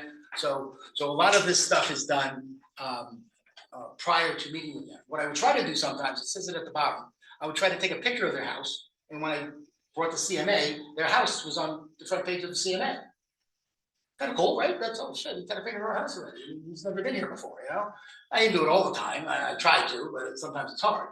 But little stuff like that will just make you stand out from the typical realtor, okay? So there's a lot of research, a lot of preparation. And then you got to be honest with the buyer, with the seller. Somebody's lived in the house 20 years, and you walk in, what might be issues that you might looking around? Paint, dated house. Okay, yeah, but let's say the paint is kind of nice, but what? Let's say just dated. Ceilings. Stained ceilings. They painted that. There's no stains. Order. Yeah, they got a lot of shit. They got crap everywhere. Hoarding. They got crap everywhere. Well, not so much a hoard. That's they're not hoarding. But explaining to them that their house has to look like a model home. So if you want to sell this, Rob, for $800,000, the way it looks now, it's not going to work. So you just a dated house. Well, no, but I mean, if you go to my house now and go in the master bathroom, there's crap all over the master counter.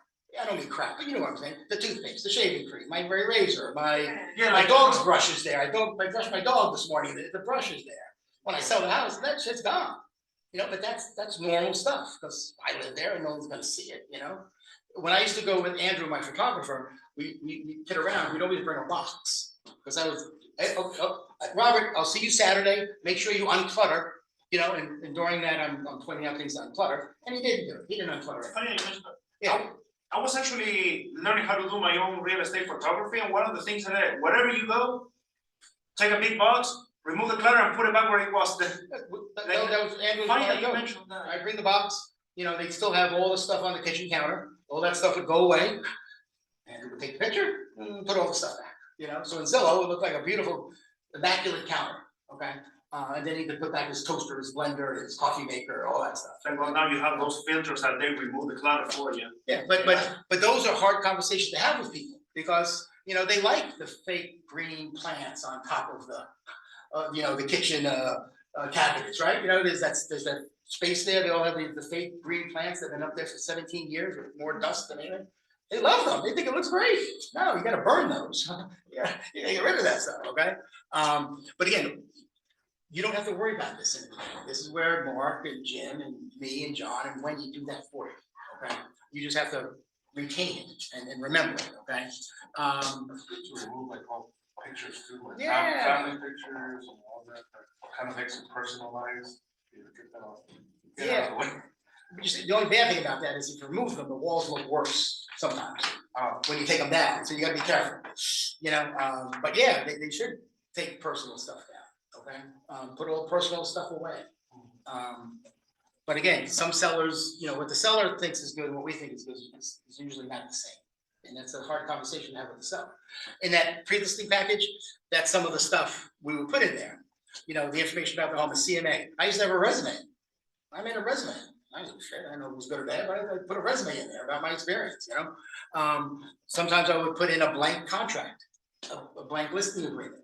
So when I got to the house and I pulled it out, that's not the first time they saw it.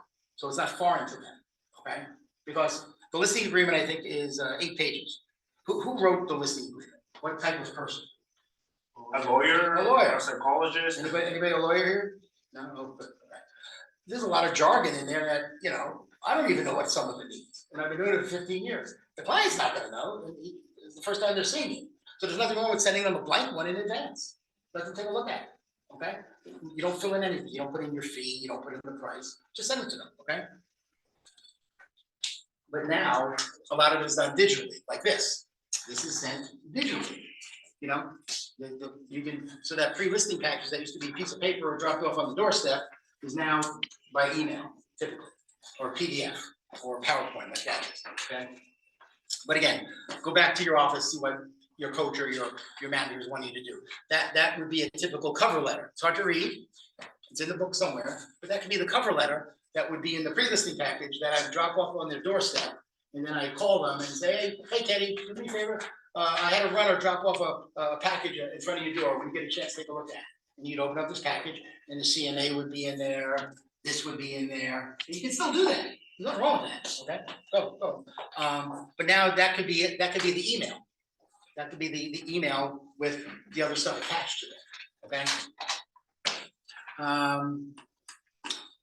You guys ever hear the term like a buyer's market or a seller's market or? All the time. Okay, how is that figured out? Like, how do we know what kind of market it is? Is there a formula, is there a? Well, yeah, the amount of houses that are on for sale. I mean, if it's a low amount, it's a seller's, buyer's market. Low amount of houses, it's a buyer's market. Okay. No, I said it was the other way around. opposite, sorry. Yeah, generally speaking, I yeah. had to think about it. More house available, buyers, Yeah. less house available, seller. A lot of times you'll hear on TV or even managers will talk about timeframes. Like if there's 2 or 3 months of inventory, okay, that means it's a seller's market, okay? How do we know how many months of inventory there is? I got no. When on paper. Right? Could it be when these I big have a companies cheat code are in here. construction? No, this is how you know it. You typically, the general rule in Las Vegas, we used to sell about 3,000 homes a month. Okay. 35 to 40,000 a year. 9,000 would be. Right, so if we have 6,000 homes in ER status, which are active, 6,000, how many months of inventory do we have? 3. Oh, 2. 3,000. 3,000, 6,000, that's 2. Right, we had 9,000 would be 3 months, okay? They say a balanced market is 6 months of inventory. The experts, whoever the experts are. I've never seen 6 months of inventory in Las Vegas. I've never seen, you know. Not even 2011. I mean, if you ask some of the It old was timers, illegal because it was still owned by the bank, it wasn't open to the public. but some of these old timers like Mark and Jeff have been doing this for 20, 30 years. Not me, I've been doing it 15. Oh, I remember when there was 25,000 homes on the market. I think they're lying between me and you, because I'm really good at the numbers. I can access them for LVR. I think the most we've ever had was 19 or 20, properties on the market. Okay, that's a lot. That was the REO days. 2000, 8, 9, 10, 11, 12. We had a lot of short sales back then. Okay, lots of inventory. But I think, we need about 8,000 properties to have a nice 2 to 3 month balanced market. Okay, but right now we have what do we have? 4,100 homes. 42. And but now we're only selling about 1,800 a month, 1,600 a month. Where it was 2,000. Yeah, so now we have 3 months of inventory, 3.5 months of inventory, even though, but it's the ratio is there because of the amount of sales that we're doing, so. But that's a general rule. Even on TV, you watch Money Watch on CNN, CNBC, a 6 month amount of inventory is a balanced market. No, I don't know about that. In Vegas, it's more like 3 months. Is the nice sweet spot. Taking you out of this, but I mean, do you know how many people are still moving into Vegas? Is it still a growing number? Yeah, it's still positive. It's still positive. Actually, some of the committees at LVR, like the Global Committee, the Trends Committee, they give those stats every month when you go to those committee meetings.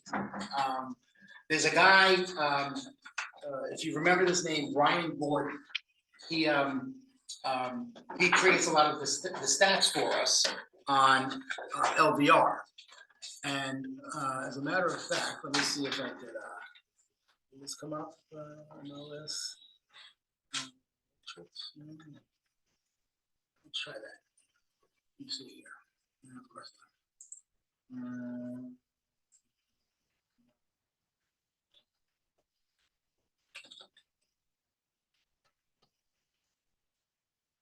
I think I know what you're looking for. I do have a website. Yeah, but there's a short. Give me whatever you got. I'll try anything in here. But there's usually a short for MLX. Let's do this. Let's say this. Matrix, MLS. Matrix. Here it is. HTTPS LAS dot There it is. MLS Yeah. Matrix. So we all know what this is, or some of you know what this is. Dave has no idea. He's never seen this. Who else doesn't have their license in here? Just you? No license either, right? No, I have not. Oh, you have that. You do, okay. So this is MLS. And it'll have your name, and I have a black, so if you log into yours is white. I changed mine to black. You pick the background, so just so you know. So, but if you go down to this thing right here, applied analysis, right there. The guy that owns the company is Brian Gordon, really cool guy. And he has all of this information for us, okay? And if you click on reports, and you scroll over here, and you want to know October of this year, this is where we all get our numbers from. So last month, we sold 1,699 homes, okay? Down 1.5% from the year before. So let's see if that's right. So remember this number, 1,699. If I go here, and go to October of last year, October of 22, there it is, 1,724. Okay, so we're down 1% from last year, but we're down 44% from 2021. Okay, because this is 22 numbers. Okay, this is the number I brought up in my meeting yesterday. Last October, we had 7,900 single-family homes for sale. Nice. Very nice. But how many did we have this October? 4,213, almost half. Okay, so I'm not saying get caught up in these numbers. Right? Hang in there, Mark. I'm gonna pull up what I'm telling these guys about. You see the housing snapshot, Mark? Yeah, I see it. Got it. Okay. So this is October of 23, last month. We had 4,200 homes in ER status. We go back to last year, we had 7,900. So these are the kind of things that you just, that's what this is kind of for. Okay? These are the kind of things that you just gotta, they gotta become part of what you do every day, of just knowing what these numbers are, okay? And my point was, the guy Brian Gordon that owns this company called Applied Analysis, or lvrdata.com, creates all of these cool reports for us. So if you're really into like numbers, he has all of these numbers. This is the single family market. This is the townhouse market. This is the new home market. This is the rental market. This is the high rise market. He has all of these stats that are unbelievable. Okay. Now you don't have to know all these, but if you have a client that wants a high rise condo at the Signature at MGM, you need to know how to get to this to give them some information. Okay. And all of this is stuff that you pay for. That's what bothers me sometimes with agents. They pay for this stuff, $1,300, and they never use it. Okay. And I know it's hard, particularly in the beginning, because you're doing so much stuff. This might be the least of your worries, but you need to know where this stuff is my point. Okay. But, once you get your first, the first buyer, I mean, you can just browse it all around until you get your first buyer. Just everything comes to a consensus. It's just amazing how easy to manage it is. Have you guys already been to the orientation of LVR? Yeah, they all, yeah, if they join, they have to go to that, it's mandatory, you know. But also what's in here with LVR data is if you really want to find out about what's going on in Vegas, see where he has maps. So I clicked on maps, and right here it says Las Vegas Interactive Development Map, and this is current. This is like as of today. This shit is really current. If you click here,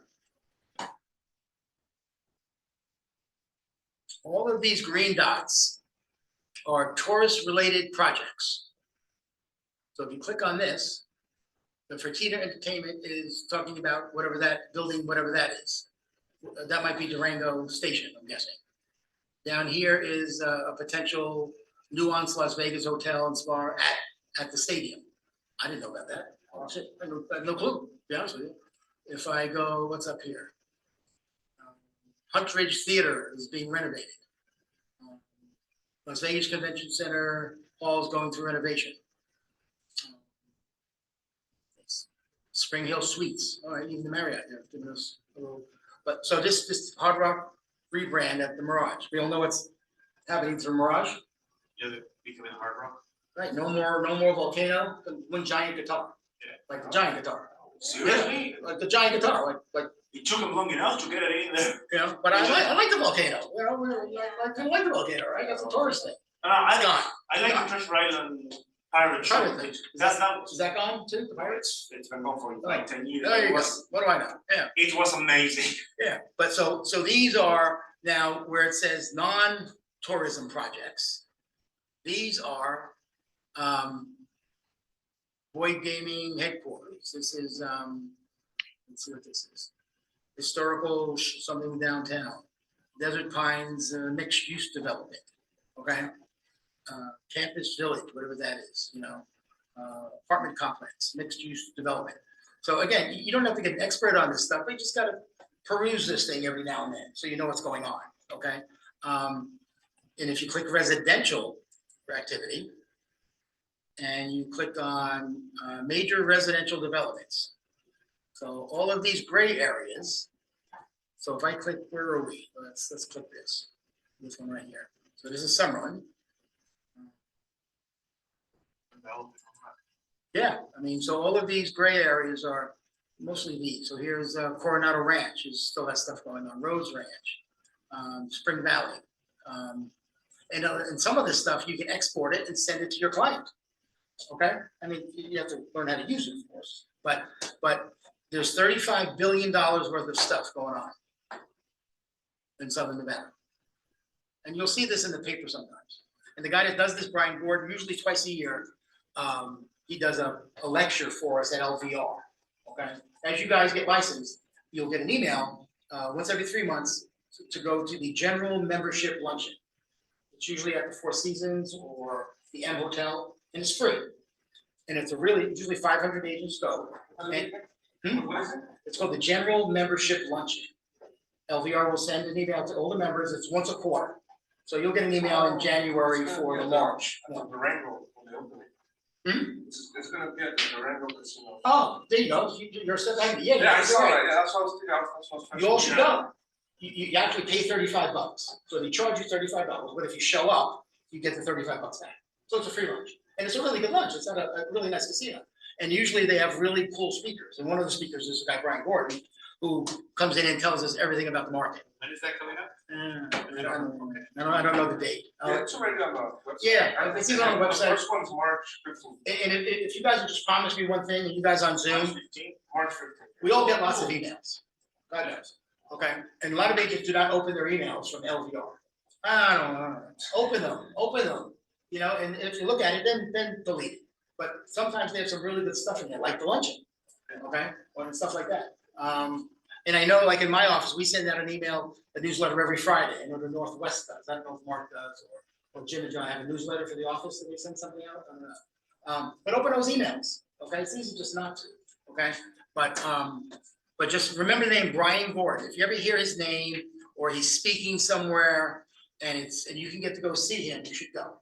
Okay, because he's really, his company called Applied Analysis was a big part of getting Allegiant Stadium, the Oakland A's that are coming.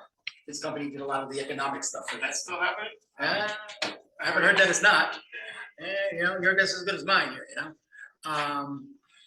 All right, gang, everybody on Zoom still with me? You guys fall asleep yet? No, I'm still here. Atta girl, Nelly, atta girl, I can hear you. Thoughts, questions? Anybody on Zoom have anything they want to throw at us? Anything on their mind about the listing process, about, you know, how to find sellers, that kind of stuff? I'm good so far. So far, so good, Mark? Okay. Let me just go back to the last, well, let's go back to, the last thing I'm going to show you guys is, I have it up here. Yeah, this is the,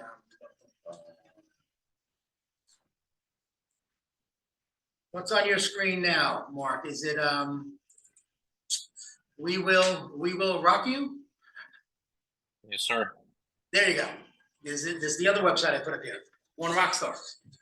Visit this once or twice a week. And it's Rock Title.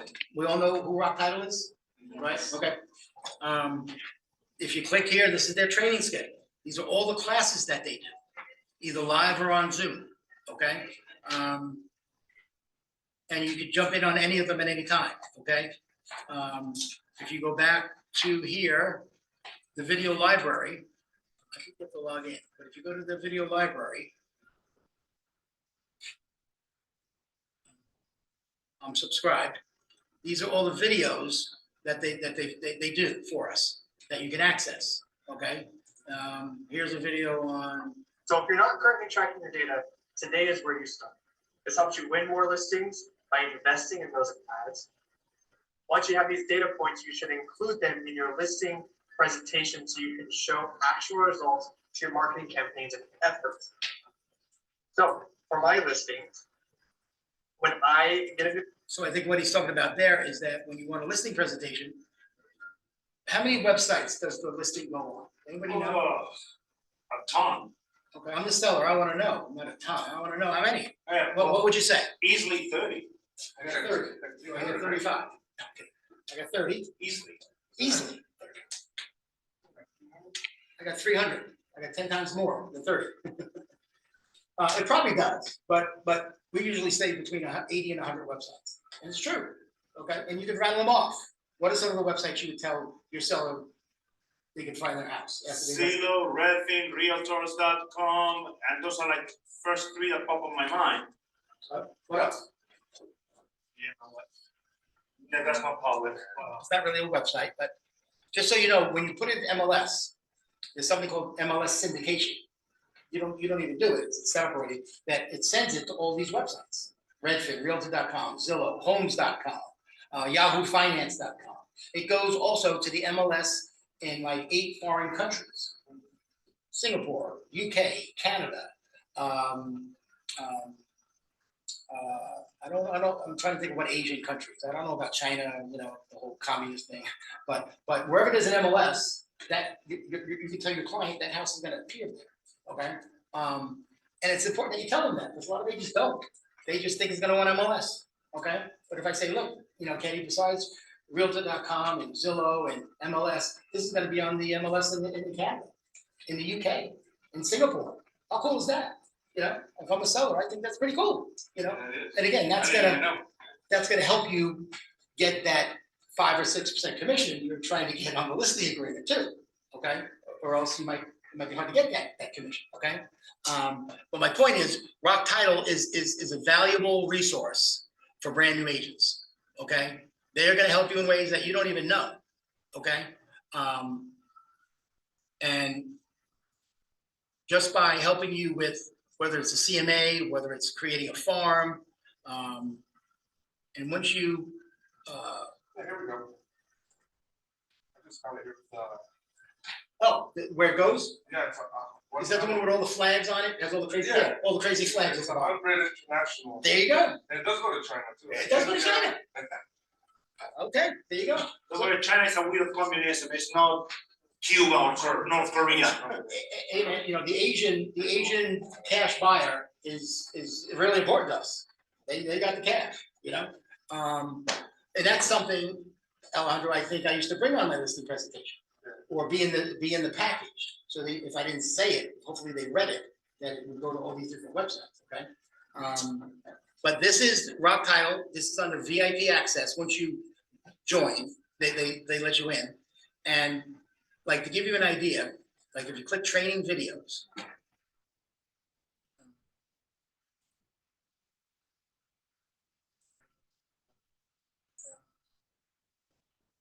hey, Nelly, do you have Rock University on the screen? Yes, I do.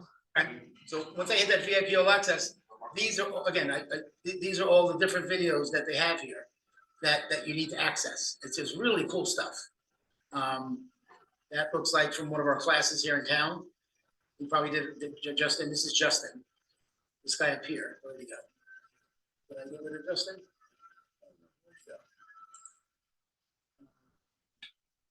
Well, here's something like, see what it says, marketing resources. A lot of agents say, Tim, you know, I don't know what to post. I don't know what to put on Facebook. I don't know what to put on LinkedIn. What do I put on Instagram? Okay. If you go through this and you talk to Felicia or Tim or Anthony, they'll help you with this. But all of this is different content. Like here's a buyer seller guide. You know, so here's a buyer guide for Nevada that you could download. It's 26 pages, very generic. You know, it has Rock Title on it, but this is something you could send to a buyer in California that's coming in 3 weeks, you know, to keep them from calling another realtor on Zillow over the next 3 weeks. You send them a buyer's guide, or you send them, well, I think I saw a relocation guide on here somewhere. And there's a Right underneath. Yeah, here's a relocation guide, you know, for Nevada relocation. So I'd send them a buyer's guide, I'd send them a relocation guide, send them a thank you card in the mail too, and send this with an email. You know, 32 pages, relocating to Vegas. God knows what's in here, but I'm sure it's all good stuff. You know, stuff that we know, we take for granted because we live here, okay? So Rock Title is gonna help you a lot in the beginning of your career. And the only thing we want you to do in return is when you write up an offer on the RPA, you have to fill in an escrow officer in a title company. You put Rock Title. That's all. And one of the escrow officers, Brad or Kathleen or, you know, Laura, whoever it might be. Okay. But they're really, I mean, they even have scripts over here that we've used to kind of mix it up a little bit. If my cursor, my finger's working here. Whoops. Real estate scripts, no?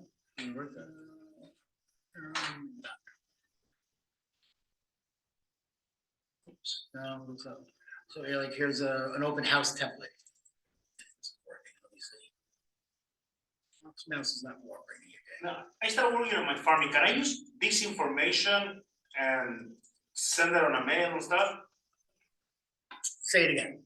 So now I'm working on farming, so it's pretty much cold market for me.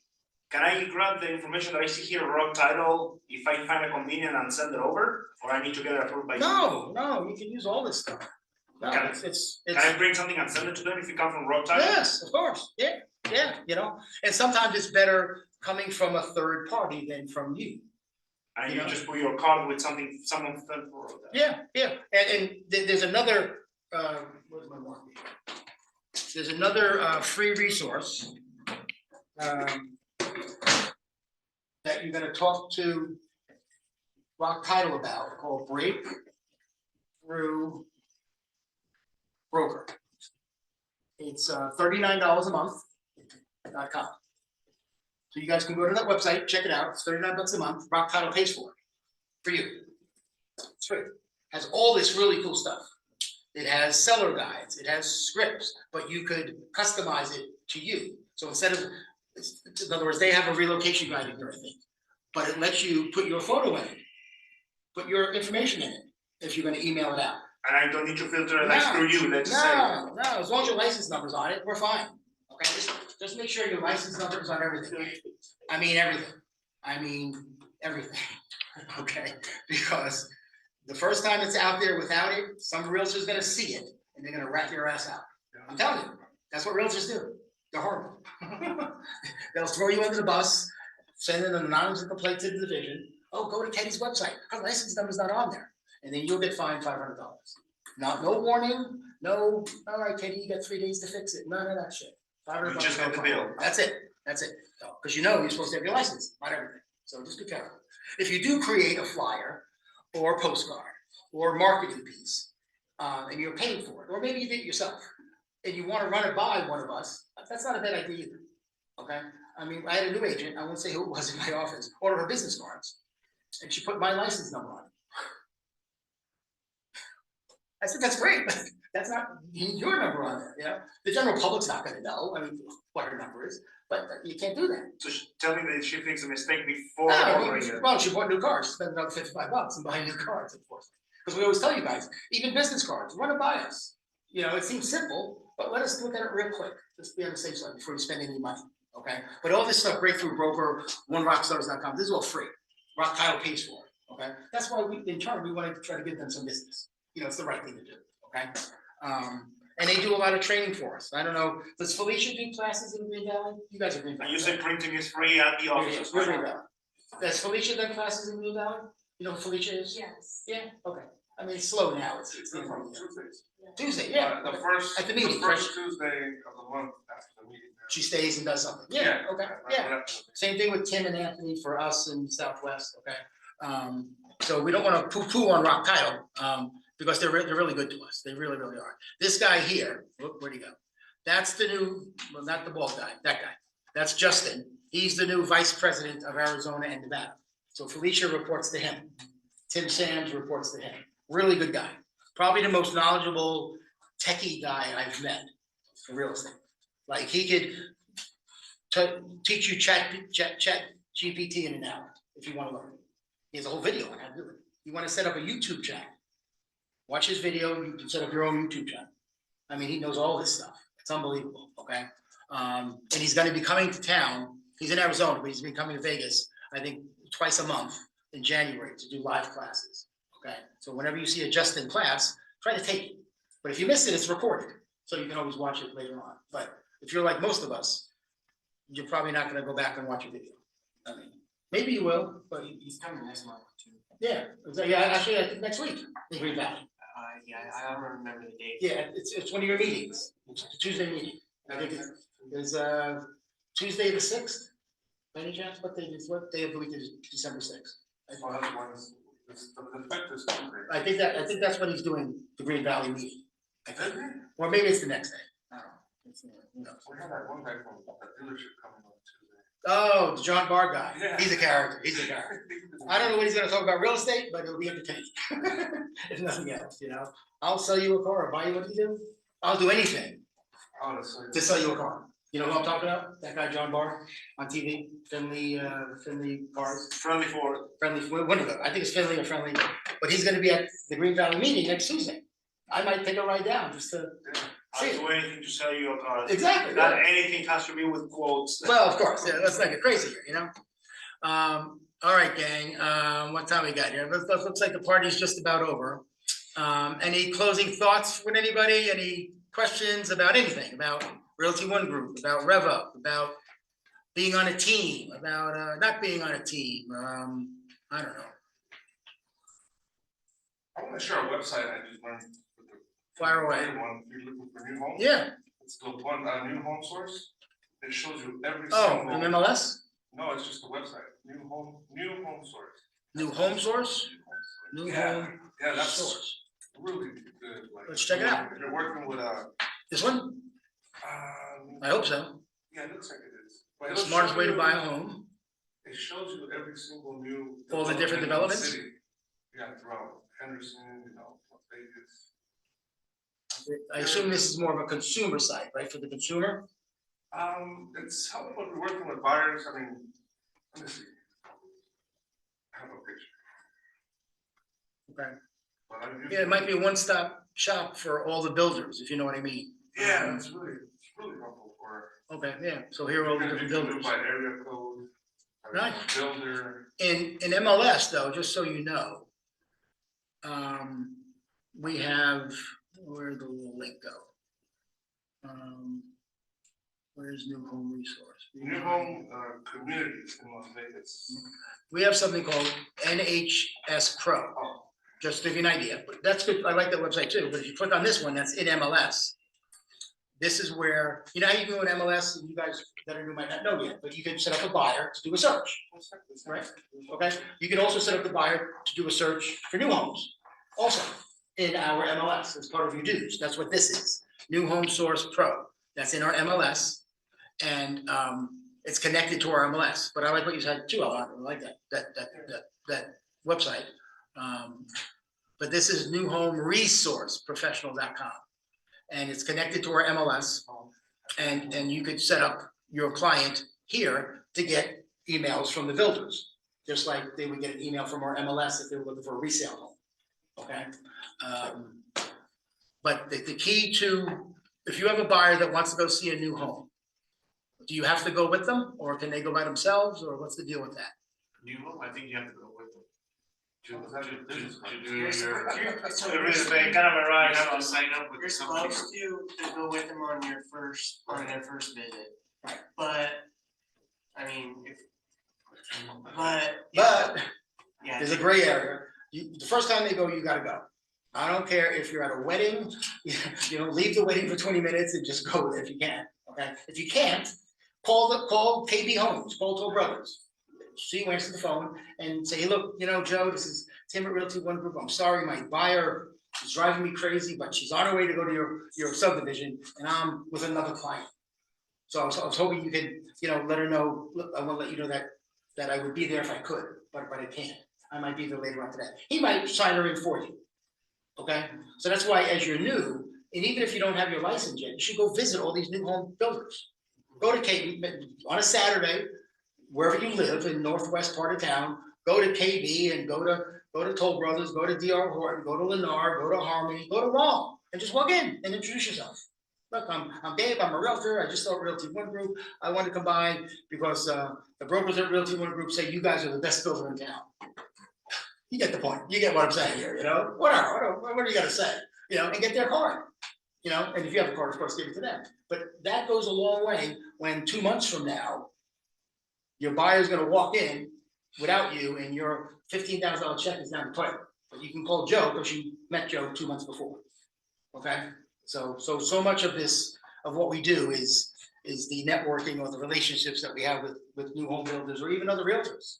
Okay, I mean, I've called realtors in the past that I couldn't show the house, but because I knew the listing agent, he showed it for me. Maybe I was out of town and I messed up and I didn't have an agent to help me. I'd call up Ricky, hey Rick, it's Tim, I'm sorry, I'm out of town, I got a buyer, he really wants to see your listing. Do you mind showing it for me? And he showed it for me. He didn't get anything extra from it, just because we knew each other. We had a friendship of sorts. So keep in mind that kind of stuff is really important. Do you need a buyer's agreement if you're taking to, like, to say, Pulte home? What do you guys think? Say the question again. Yes, I would say yes, but yeah, but would you need a buyer's agreement if you're just taking to home builders? I don't know. What do you guys think? So I'm the buyer, right? Okay. I'm your client, right? And you're gonna take me to Pulte. Saturday. Yeah. Should we do a buyer broker route before we go? Is that kind of what your question is? I mean, I didn't know if you if you needed it, or if you could just sign, if you would be able to sign their paper, like. They spoke with. Hey, this is the house, you already know this is the house they want. They want whatever type of home, and so you're just gonna go with them. And if you could just, I didn't know if you could just sign their paper, or if you had to do a buyer's agreement with them. Okay. You should do a buyer's agreement no matter what. That's what these guys said about 2 weeks ago. I think you're talking about two different things. Meaning when we walk into Pulte, they're gonna give your client an information card to fill out, right? And you're gonna put your name on it. Now, the buyer broker agreement, it has really nothing to do with that, but and this is gonna be coming up real soon, like in January, guys. We're gonna do more classes on the buyer broker agreement. You're gonna get sick of it because we're gonna do so many classes. So the answer to your question is yes. You wanna get the buyer broker agreement signed in the beginning when you meet them, okay? But you gotta be careful, because a lot of us haven't used it. I'll be the first to admit, 15 years, I've never used it. At Remax, that was not their thing. They thought it was a worthless piece of paper. That was 15 years ago. Now it's the opposite, okay?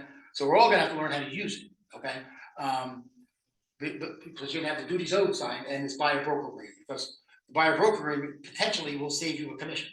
So, because they know if they walk into Pulte without you, technically, they're liable for your commission. Technically.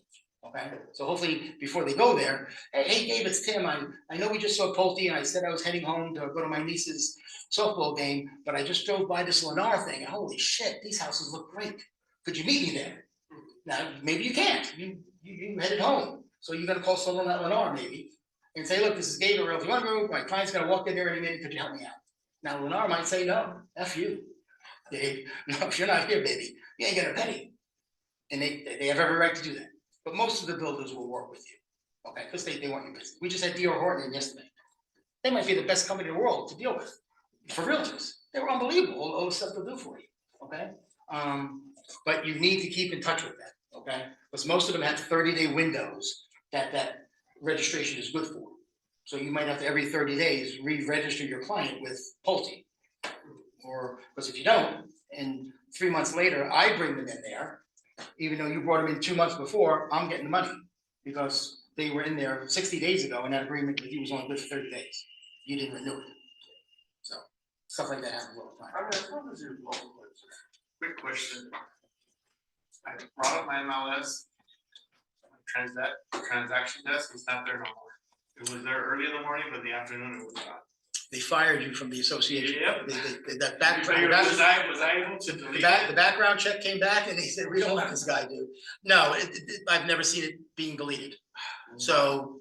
Did you by any chance didn't change it up by mistake or I something? have no idea. I mean, I don't know if, I don't even know, I don't think you need to move these around. I don't think you can take any off there. After the class, can I bring mine up and see if it's, Yeah. if it's there or not? Well, Just to see if it's there or not, and maybe I have to go back to You might have to call LBR and, go in there and find out why. well, let me see something here. But I scrolled down and I was able to find the forms I wanted. Did you? Yeah, but it wasn't on that transaction desk. All right, yeah, I mean, if you're not in here, then does everyone know the phone number to LBR? Come on. Yes, I have It it. ends up in 5,000. Yeah. Where we get- 702, It's an extra pin. 702, XXX, 5,000. Pretty much all I have. 784-5000. Memorize that number, put it in your phone. 784, 5,000. That's it. You're gonna be calling them a lot over your career. And you'll ask for the membership department or you'll ask Yeah, but for their whatever. customer service is amazing. Well, sometimes, you know, I don't know if I agree with that all the time. Yeah, it depends on who's at the front desk. To be honest with you. There's a girl, Ebony, she's the best. 784-5000. And Ebony's always happy. Yeah, that's what I'm saying. But when she's not, And what's it, how you doing? the security guard is. My mom just broke her leg, but she's always smiling and whatever it is, she's always great. Ebony is sweet. She's been there a long time, so. All righty, Zoom guys, I appreciate you hanging in there during our little situation here. There's another class on Monday, Wednesday and Friday, number 9 and 10. If you guys can attend that, I think Jeff and John teach those classes, 9 and 10, if I remember, okay? And then it starts up all over again in Summerlin after that, okay? every Wednesday, Friday at 9 o'clock. Wednesday, Friday at 9 o'clock, okay? Mark, nice meeting you. Nelly, nice seeing you. Thank you so much. I kick you guys to the curb, and if you guys need anything, you know how to find me. Thank you. Appreciate it. You're welcome, man.